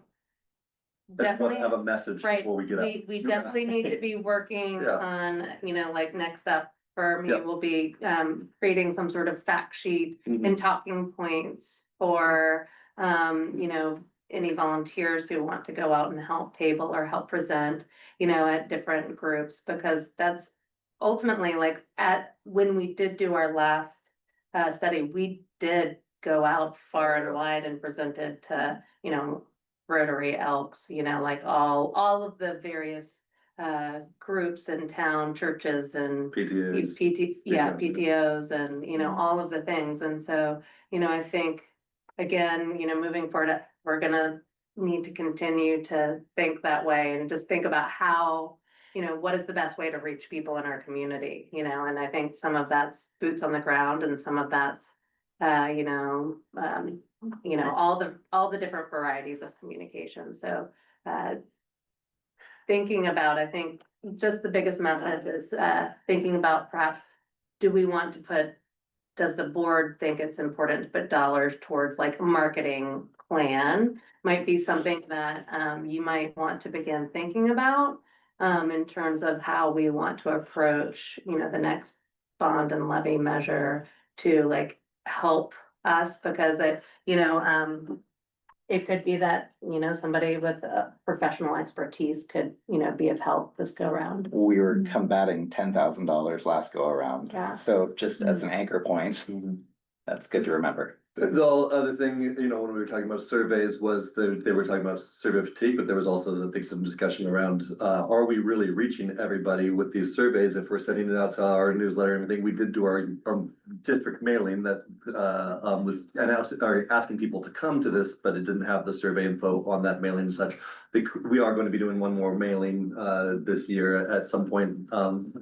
But the other question, we did put some money in there for an actual survey. Did we want, I think that we'll have to decide when we get close to October, if we want to actually go out and do a survey to find out what people's threshold for paying is. And do a statistically valid. statistically valid, the kind of survey that we can't do ourselves internally and that we can't do with a survey monkey that we just put in the newspaper and send out and everything like that. Something where we actually have a firm that are calling random people and getting the right demographics and everything to tell us good information. Just given the sense of urgency that we all feel around this, I just want to kind of confirm in my head, there's a reasonable expectation for us tonight to expect to have 3 to 4 to 5 options with some vague notion of dollar values by the September 7th. Three options. Okay.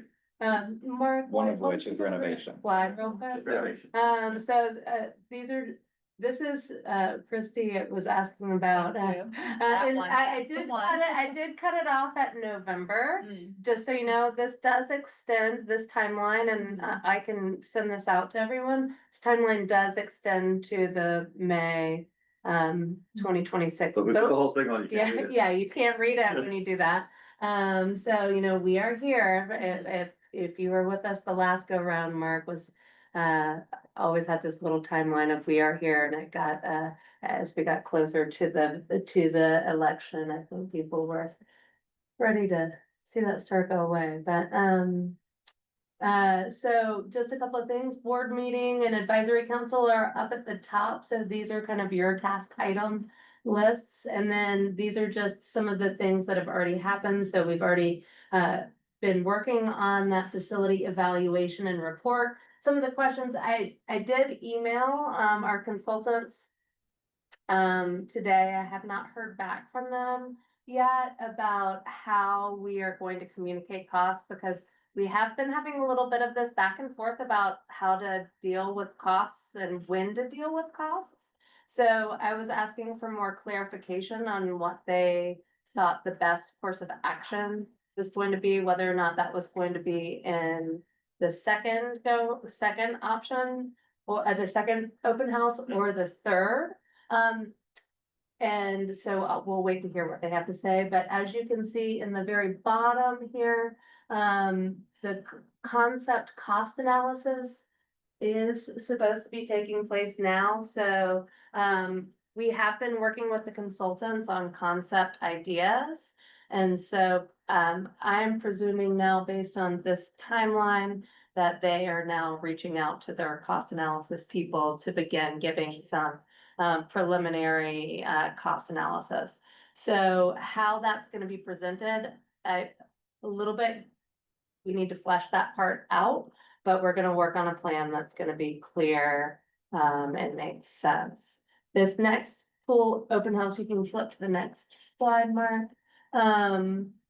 Just so we all are aware, we're gonna have, so this is like a little bit of a different timeline, but we have, basically what we did, so we had to listen and educate at the first, open house. This one is, what we heard. And so at these open houses, there's gonna be in 2 different locations. Event 1's gonna be at the Parkdale Grange. And we're 95% sure, because it's a Sunday, that it's gonna be at the high school. We're still just waiting confirmation from the high school that it's okay to hold that there. And the first one will be from 1 to 3 at the Parkdale Grange. The second one will be from 4 to 6 at the high school. And then what to expect with those, we'll have do a little welcome, the consultants will be there and they will do a presentation, on the various concepts. And a little bit of Q&A and a little bit of, like online polling. I don't know if you've ever done like the thing where you can like sign up and like respond immediately via your phone type of polling. It's kind of fun because then they usually have it pop up and you can see what people are like saying, and it comes up in like a word cloud or that sort of thing. It's can be pretty good for just like instant feedback from the people attending. And then in addition to that, they'll do an interactive session where they will give people prioritization circles that are like small, medium, and large to talk about the various cost and impact of amenities that one might want. And then we will have a baseline, and that baseline is gonna be that 10 by 10 pool and a warm body of water that's of equal size to what we currently have. And that's based off of the feedback that we heard from you. And then, the basics of like a locker room and, I'll say the biggest negative comment that I have heard about from just random folks now is what we'll have on September 7th. That the three options, some kind of rough sense of time of cost. Again, not having it like the replacement study where it's, 30,476,000, and 27 cents. But to say that this will be available on September 7th, I think is huge and incredibly possible. So, yeah, hopefully we can get the range and cost. That's gonna be kind of our next step, I think. And then we'll do a similar online version. So, that was kind of one of the selling points of that, Councilman Hunsaker is who are the pool experts. And they can do like an interactive online prioritization thing with various amenities to allow people who participate online to give input on amenities that they like, that they might want, but also understanding the cost impact associated with that. One component for the communication aspect and the marketing that I think is important to think about right now, as well as we look at everything else that's coming down the way, is the pinch point of the assessed value issue that we had prior. And we're gonna need to solve that somehow, or people smarter than us, like JLA or somebody else who has an idea of how to convey that. But if we're talking about using some form of algorithm pulled from the county website to plug in a function, or I don't know, but now's the time to think about it because it will be a problem again. And if somebody's not working on that, it's gonna be a real hard nut to crack. I already have the county, GIS person building a map layer for us custom Okay. that you can, you'll be able to just go to a link that we send and look up your address or go to any address and see what you're paying for Parks and Rec right now and what you would be paying under whatever parameters you want to change it to, so. Gold star. Oh, man. That- yeah, I mean- That is like. Yeah, seriously, thank you. We have to peak Oregon. Yeah, I mean, if we have that layer done, then we can start branding and messaging and conveying in the more productive ways. Yep. We just tripped over that so badly Mhm. last time that, thank you for making that a priority.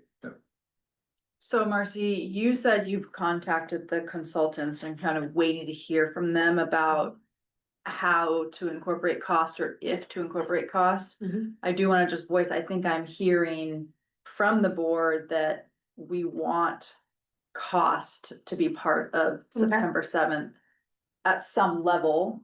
Mhm. Not has that it's, to. yeah, That's so it not seems like like that it is, there's a can wait or- consensus on that. One of the ways the consultants were originally talking about it was in like symbols, right? Like Mhm. small, right? And so what I'm hearing from you is we don't want it in symbols. We would like it at least in a range. Mhm. Not at least, we wanted an. In a range. Yeah. Well, I'm versus sorry, specific versus the- numbers. yeah. Like Specific, specific, like an, in Yeah. like Well, one right, number. right, Right. Yeah, Yeah. range, Yeah, because if we put, I mean, the hesitancy is that once we put a number out there, then that number is burned into people's memory forever. And so I think that's where, I feel a little bit of hesitancy, and I think. Yeah, they do too, and we're also doing this before the real design work as well, so there'll just have to be some caveats and hopefully the people listen to it, that like, if they decide to do this and then we find out that moving the sewer line over at the city is going to cost way more and the city's going to make us put in a parking strip and move our property back this far, different things like, if we get all of this different information, it will definitely be changing the dollar amount, and what we don't want is people saying, you said it was gonna be 20 million and now it's 25. And so, everything that we'll do, we'll put the range in, but it will be like estimated range, with. Well, yeah, I mean, You and know. that's, you have to do that. For sure. So what they wanna do, though, and their idea is to put, instead of a number, put like a single dollar sign for this thing. Yeah. Yeah, Yeah. this costs more, this costs more, this costs, All that's gonna do is everyone's gonna go to the yeah, $1 sign. Yeah. I mean. I like, Or the three, dollar sign because they're like, sure, I want that thing. Want everything. Yeah, it's only $3 sign. Well, I think what we've heard from already is the three options with one being renovation has to have some duration in there as well, because we already heard that concept of renovation may come at a lower price point, but it may not go more than a couple decades when the higher price point is gonna get you half a century. And so I think that that needs to be something that's at least explicit as well. Okay. Two additional thoughts. One is when we talk about like the range. I'm hoping that range can be, what does it mean for me as a property taxpayer? Not like, what's the total bill? Because True. I don't know what 20 million means for my bill next year, you know, so. I But- still wonder if Mhm. the $1 million is important, because I think that people might unrealistically think that things don't cost as much as they do. And so I Both. feel like there needs to be a little bit of Mhm. balance there. And so, I mean, I mean, people balked at 72 million. Mhm. And so I think that there needs to be understanding that it's still gonna be a significant Mhm. dollar amount, right? The other thing, an idea that was mentioned to me today by someone, was that those components, this might be too detailed, but the components that people get to like weigh in on, that there is an indication of whether those are also going to cost more operationally or save money operationally, or kind of be a wash. Like, for instance, like new locker rooms might have just be a wash, like it's not gonna cost any more, probably to operate new locker rooms.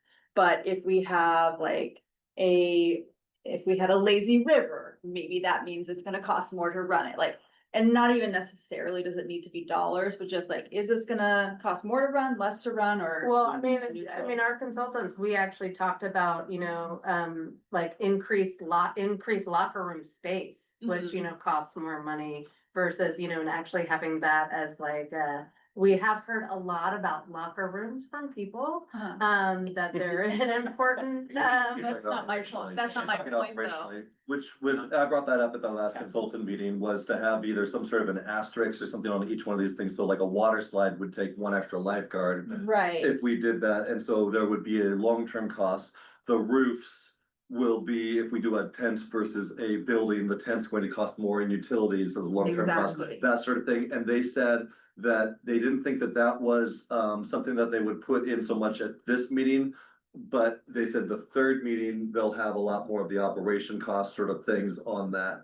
But this is actually where, so one of the important things to remember about this open house, which we hope that you can attend, and, be participants, is that that's where this part of the discussion is really important in giving people feedback and helping them to understand what the, so like, that's part of like the consultant's role, staff's role, and hopefully your role, because you all are now very educated on some of these items, to help give people understanding about like the operational impacts behind it, so. For, not just operational, but I guess the other one I would suggest is there a way to say, look, if we had this particular amenity would actually probably generate income, Yes. and versus other ones that are just basically not gonna generate anything. So if, you add a lazy river, I mean, you might get 10% more people coming through here just because it's got a lazy river. I mean, but, so I'd be interested to hear which things they think would actually generate additional income. Well, that means the operational cost would be a net savings. In that case, yeah, Like, but that would be I'm the just way you saying, capture whether it's, I mean, it could be something that generates income, but it has less operational, who knows, I mean, it could be something that's. Maybe a party room might not have a bigger, nice party room, if that's gonna generate X amount of money every month, but really all it is just going through and vacuuming it real quick. In between parties or something, operationally, if it's not too big of a deal, that could be a pretty big boon, or whatever that might be, I'm just. Or like a nighttime facility space that people can rent other than the library. Yeah. That's. Yeah, Well, and I think that, to me, that's just, well, like, when I saw the renovation piece, like, unless, I mean, the renovation piece, I kind of got a rough sense of, hey, please tell me it involves debt this building. To get it up to This code. building, yes. To get it up to Yeah. code, So, yeah. yeah, I just don't wanna see this building. No, this building- I'd like to see more, but so, Everything will be renovated. Yeah. This building cannot. yes, good ADA, I mean. yeah, this building would be replaced, but interestingly, you know, the shells, The I mean, pools the all be in the same spot Yeah. out there. pools would be in the same spot, but I mean, you know, I think that their concept did not include underground piping, so also just like an interesting. Well, no, cause that concept moved the mechanical room to that side, so they would be redoing the pump, the piping to put a mechanical room on the other side of the building. Yeah. So it did change that stuff, but for the most part, we are trying to honor what people want, which would be a tent. Yeah. This building in the same configuration, mechanical over there, but we would have to do a new building here, cause it just. To take this down to stud and then move stuff around would make sense. Where they are, Yeah. and then where they Yeah. are planning on Logistically. talking about enclosure, like rooftop, is the third meeting. They're planning on digging deep into what do you want in, type of Oh. roof, in the third open house. So. Just for a quick check-in, given this is the second go-around you guys have had with a company like this, how are we feeling with the production and the work that they've done to this stage compared to the last time you went through this? I think that they are very professional and doing a great job. They are, like I say, every meeting, we're just like, hey, remember that thing? Well, we're changing a little, and they're just going with the punches. They're not having any sort of an issue or calling back. So they're able to move with us. We meet weekly. They are there every single week with progress. Yeah, I think that they're doing a fine job. Yeah. The other people did a fine job too. Right. I'm not, yeah, I've got, It is fun to see the difference between concepts, Yeah. you know, and how, just the creative mind works for those architects, Yeah. you know. we and how have to you- share with you guys some of these things that we've seen, but we can't, until, you know, without, spoiling it before the meeting comes up. But Marcy and I have seen, like, each week, they've been kind of showing, just kind of massing studies with where they put things in different places and such, and there's one, which is kind of the final one, the option 3, which is the bigger one, that each week has been completely different, with them just kind of playing around, trying to figure out, like, you know, can we put this all on one level on this 1.3 acres without having to, like, do stuff, and can, you know, so it's. Cause there's cost considerations there. Cost, yeah, exactly. They're just like, well, it will cost us more money in roof line and some stuff, but it will save us in stairs and ADA access and an elevator.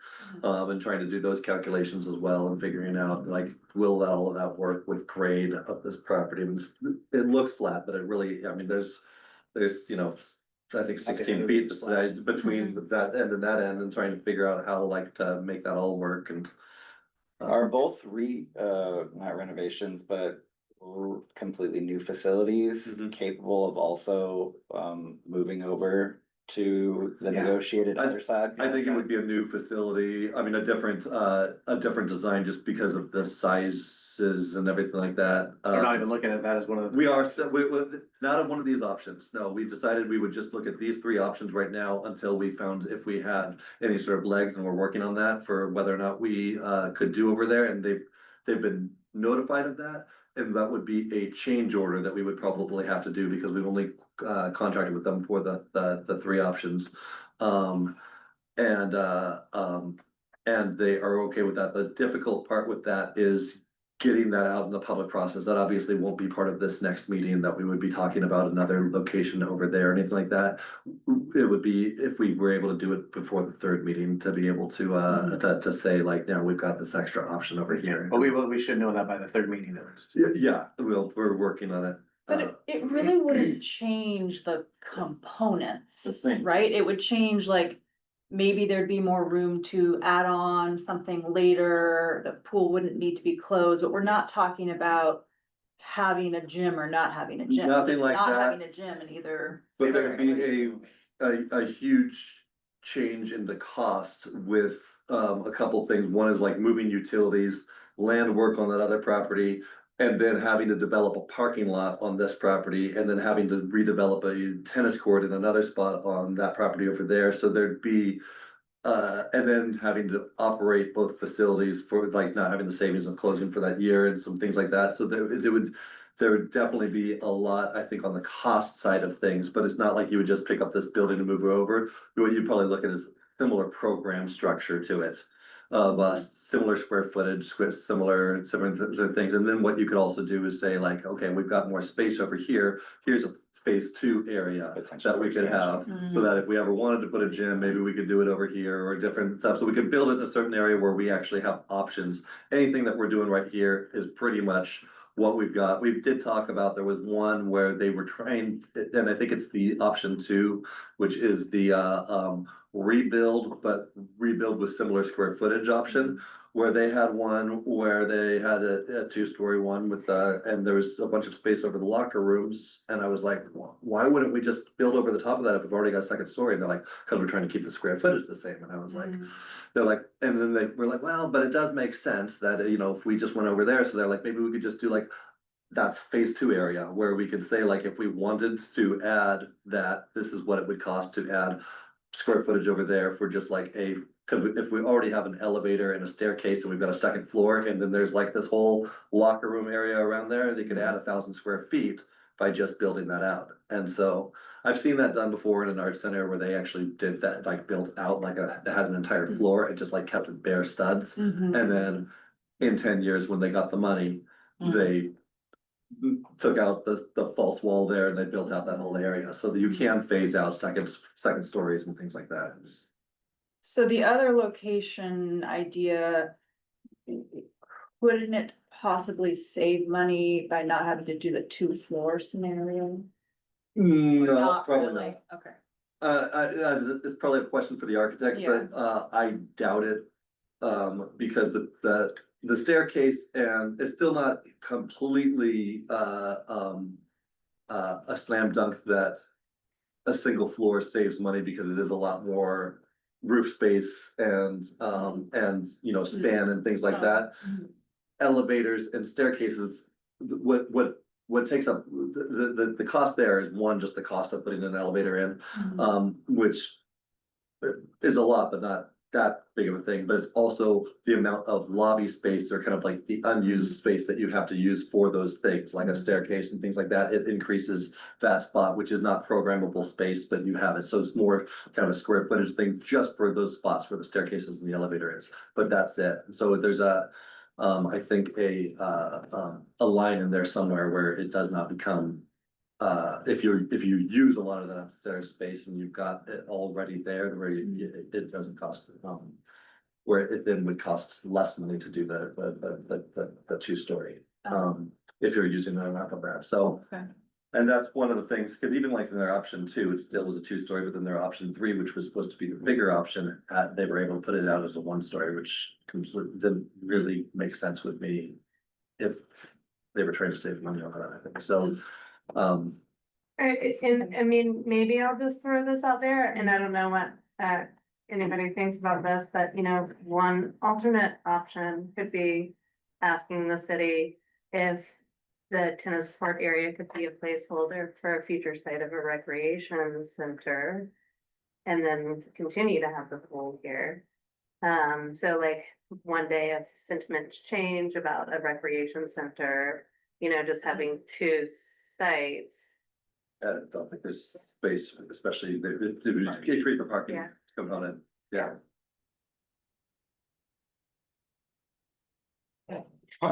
It's sounding like the potential other location is largely to be able to keep the pool open Yeah, that year. and a half.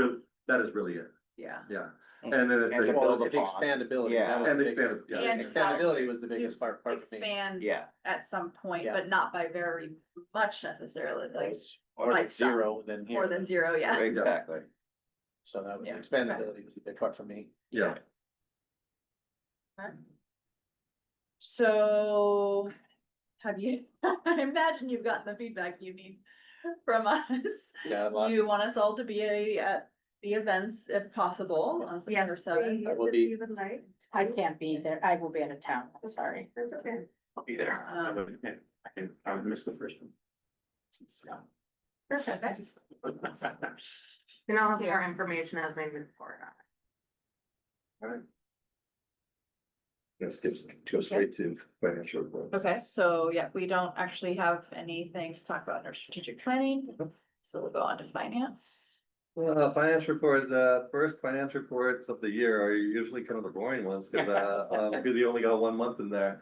But, a couple interesting things, popped out to me right away on this, and of course, Monica always reminds me to say that these are unedited, numbers.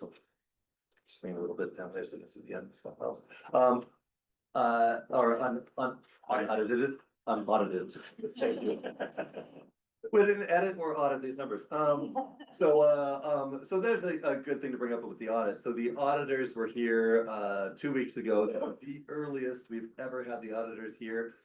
It might have been just a little bit too early. We were able to do everything, but it was just like scrambling to close the end of the year books for them to come out here. But the auditors love us because when they started with us, we were their only client here in Hood River, and I have been talking them up, and now they have 3 clients and are about to take on their 4th client here in Hood River. So they are able to send their entire travel team out here, and they were able to do CAT and us, and I think they're gonna start with the county now. And so they're doing a bunch of places here in town, so that's great. But they came out early this year, and everything went well with them. There was a couple of little things here and there, but you'll see the report when it comes out. Probably September or October, which again is so early compared to how it has been in the past. So we are happy with these auditors. This is the first month, so a couple of anomalies that jump out right away is that we had a larger beginning fund balance rollover at the beginning of the year that than we had projected in the budget, which is good. That means we spent less money than we thought we were going to at the end of the year.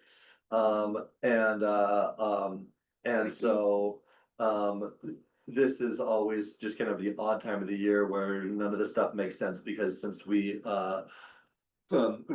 operate in a cyclical nature where we spend a lot more of our money during the summers, and so you'll see things like payroll coming in higher here than it would in the winter and different things. And there's a couple of anomalies with things like our our workers' comp or something like that we pay early. Can I just call out something real quick? The grant, under grants, you'll notice that we are already at 133%, and that's because the Active RX grant from last year came in on July 2nd.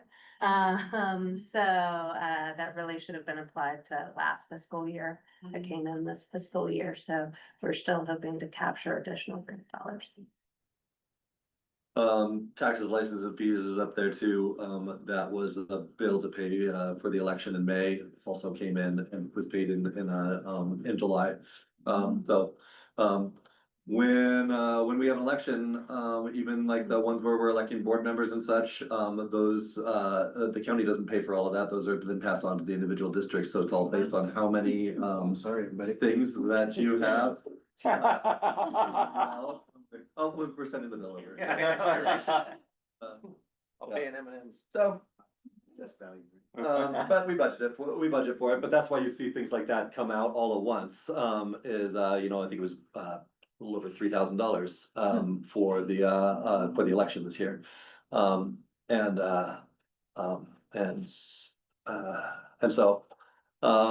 So yeah, a couple of little anomalies like that.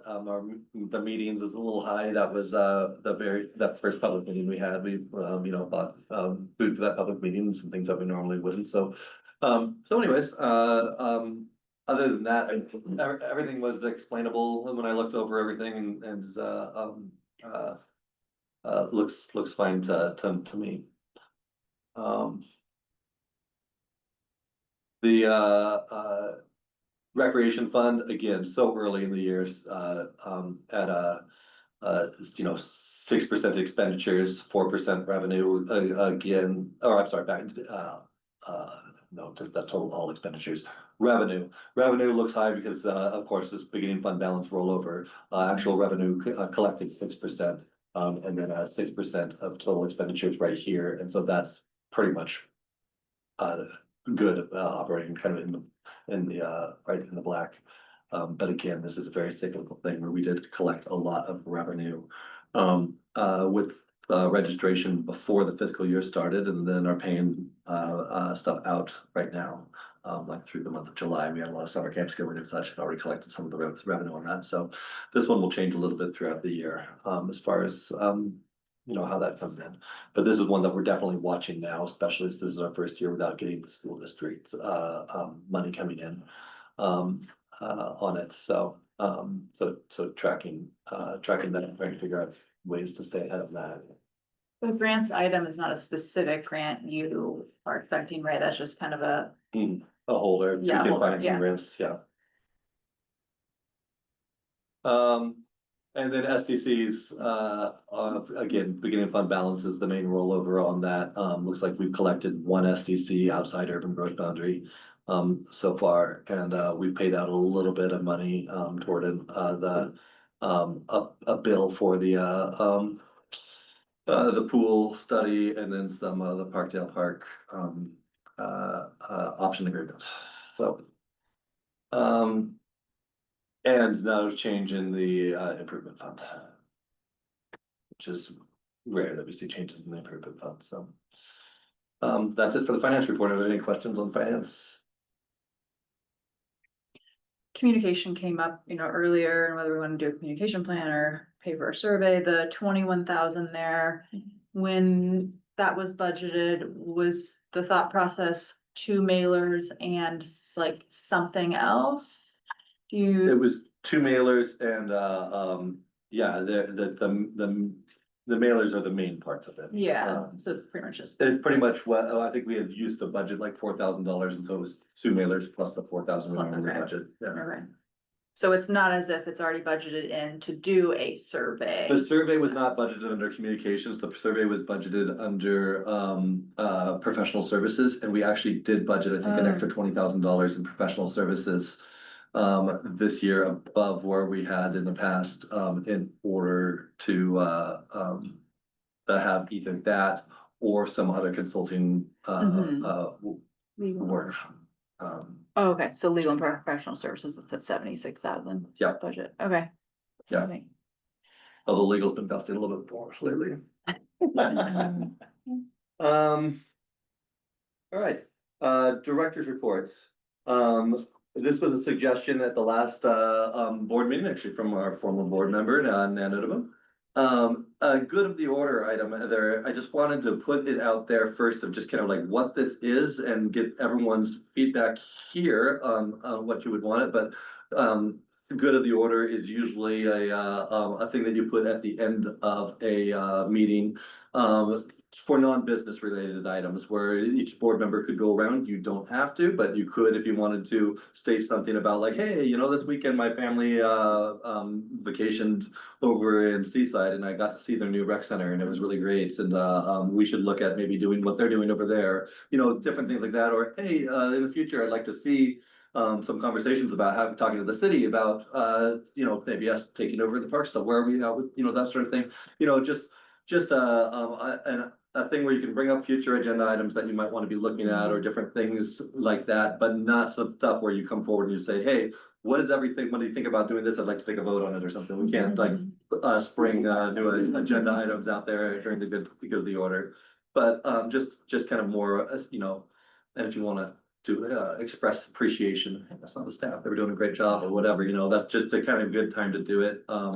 It's kind of a nice thing that many boards, not all, but do at the near the end of it, to have something like that. So the suggestion was brought up. I thought I'd bring it up to you. I think it's a great idea. I mean, we do this at the library, and one of the things that we do that I felt strongly about was sequencing of it, have it go around to the board, but then have your ability mark to be the last word, kind of, because then that just codifies an ability for you to respond, or to add your own, or to say something else. It was just with the library, it was a slightly different context because we were concerned about, the librarians being targeted, and, things being, really awkward in that space. And if there wasn't an opportunity for the librarian to respond in a board meeting, that was on the agenda so the idea was, is it would just give you an opportunity as well. Again, you don't have to avail yourself of it, but it was, are there any comments from any of the board members? Hearing none, turn it over to Rachel. Rachel, do you have any comments? Yes, no, and then we adjourn. That's it, just an approach. I just like the idea of a public place where we could just say and all agree and disagree and chime in on certain things, like, no, I don't think that's an important thing for all of us to chase, or yeah, that's a good thing for all of us to chase, or whatever it is, so. I mean, because we're not supposed to communicate in big groups outside of here, right? So it's like, at least it gives us a chance to do that publicly and just say, and then for Mark and Marcy to be able to hear, at least our opinions or I think what's in our heads, I think it's a good place to do it. So I think it's good, I think it's a good idea. As long as we probably should have a reasonable cap on it, so it, Yeah. like 5-minute cap. Yeah. Or, at that. I don't know, something like that. I figure also if we put it at the end of the agenda, Yeah. most people Well, will. we try to- Yeah. Yeah, that'd be the one caveat there. We don't have time limits, but no, it's a very good point. One other thing, Christy and I talked about this at our agenda setting, one thing that I've seen with this kind of go awry a little bit too, is when people kind of save things up. To not necessarily grandstand, but to like talk in front of everybody else. And some of them are like things that could just like go to staff of just like, hey, I was talking to a friend at Rosars and they said that the swing is broken at Culbertson Park. And it's just like, well, just call and tell me that, like, we'll fix the swing. Don't wait 2 weeks and show up at a board meeting to let me know that's a safety thing. And so things like that, like just to make sure that like it's bigger concepts. And if there are just like little kind of direction stuff, then just let us know. Yeah. And with the idea that no deciding is happening, it's just a matter of, let's throw this out there for maybe next week or next month. But I think also like, if it's something that you anticipate will be something people will wanna really discuss, that is brought to the agenda setting still, yeah. We would send it. Yeah, right, to exactly. organize, Yeah. yeah. Say, yeah, so if you wanted to have like an actual item to discuss and say like, hey, would really like to have that, you go ahead and email it to us, you don't have to wait for the good of the order to get it on. Yeah. And we can try and assess whether or not we are gonna, if it belongs on that agenda or not, and then get back to you on that, but yeah, that's a great point. Sounds reasonable. Yeah. Okay. Plan on that being the last agenda item to Yeah. go forward. That will be. And then. Oh, nice up here. Transparency. We do have the new public comment section on the website, and I should have said earlier, you saw my email earlier, but there was a public comment that did come in by email today. Marcy and I kind of had a conversation about this yesterday where we'd originally set up the public comments kind of based on what we saw another city doing, which was the public comment had to be in by noon of the day that the packet was going out to make sure that it got in the packet. And Marcy was bringing up like, well, we don't want any of this to like be pushing people off and being like, oh, we can like what we experienced with the school district earlier where we didn't sign up in time and so we weren't able to do it. And so we kind of compromised and I was like, well, we do need some advance notice. I don't want to be checking this thing minutes before the board meeting to see if any public comment came in. So we kind of compromised on noon of the day of the board meeting. And so if it comes in after the packet time, but before noon, I can just email it to the board members. I'm not going to go back and readjust the packet, print a new packet or anything like that, but I'll just go ahead and send it off to you. But then the question also is like, we probably should have mentioned this during public comment that we did receive a written public comment. That came in. This is our first time doing it. Well, yeah, and it just came in. And it just came in. Yeah. Yeah. So, but I can mention it now. There was a public comment of a young person that uses Barrett Park for the RC flying field on a regular basis. Was just thankful for that and talked about the learning experiences that he has there. That's right, that wasn't an email, that was actually through that. That was through this. This went live on Monday, and we got that public comments. Yeah, I got the today. call. They're like, how do I make public comment? I was like, well, hey, there's a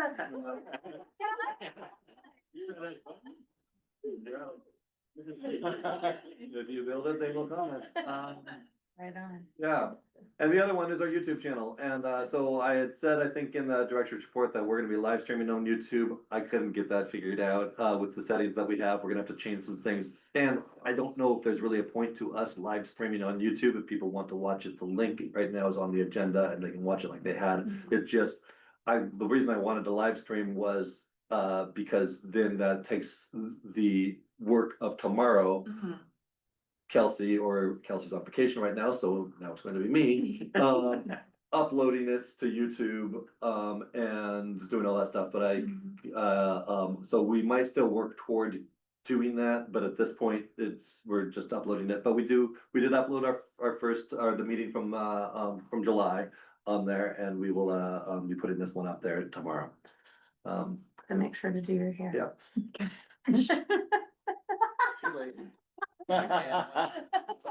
Ah. Or put a giant water bottle in. Who did that? Last director's report item, I thought I dropped pictures in there, but I didn't. But just imagine, if you will, pictures of tattered windscreen at the Golden Eagle Park.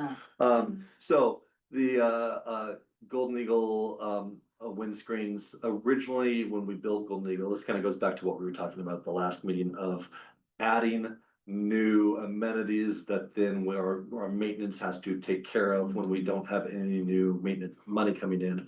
The board was really big on in 2017 when we were adding Golden Eagle of trying to design that park to not have much operational cost to Golden Eagle Park.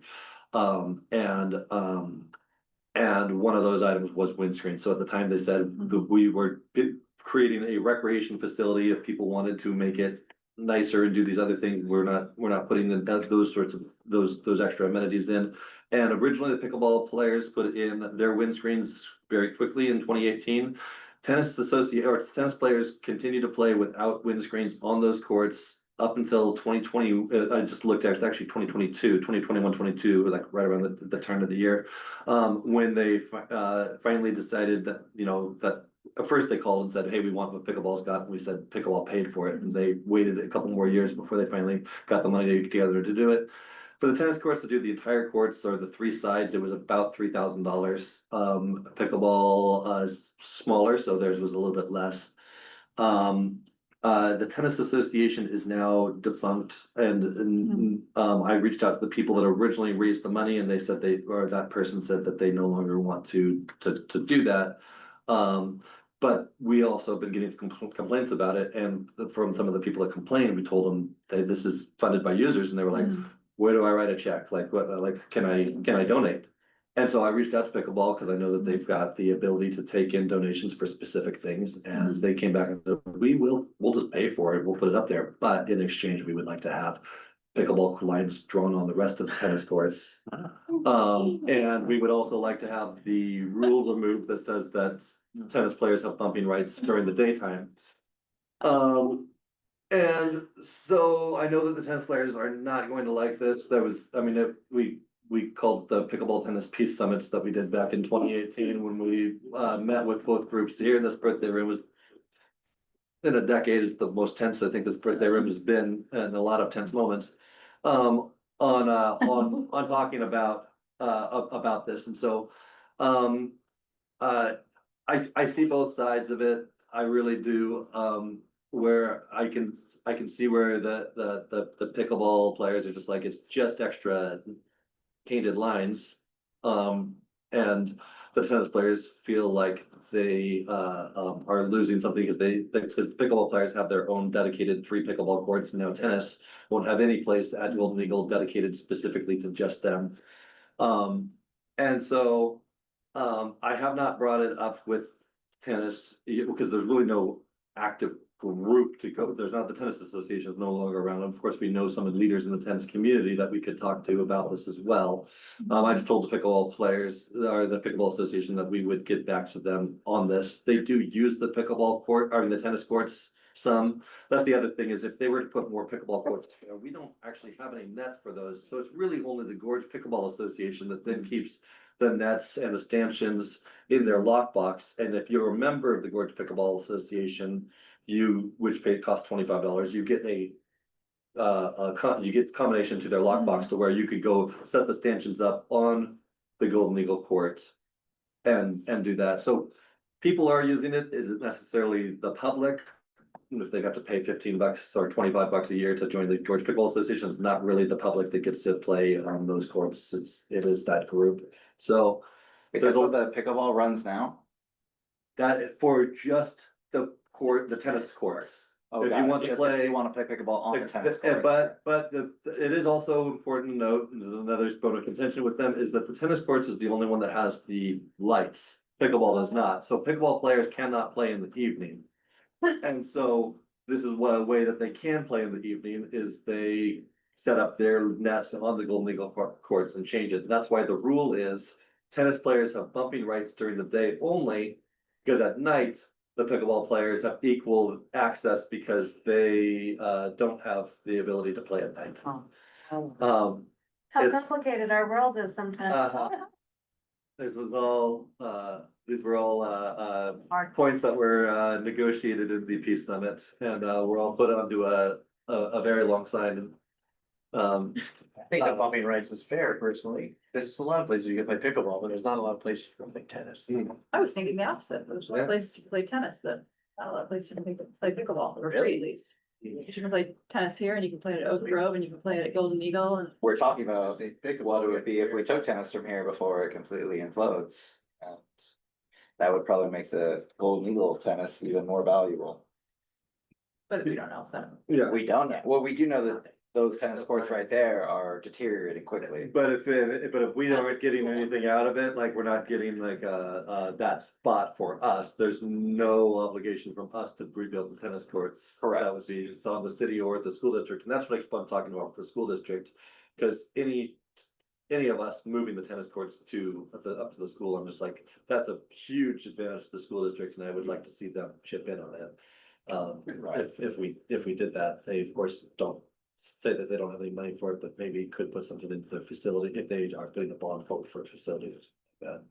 But anyways, that's a tangent. Right now, I'm just focused on lines and windscreens. And right now, it like I say, this people played tennis on these courts for 5 years before they put windscreens up on those courts. And so it's not like they are unable to play. We did remove the tattered windscreen. There still are a couple of them, but the one on I think the north side of the property is removed. And so that's where I'm at with it right now.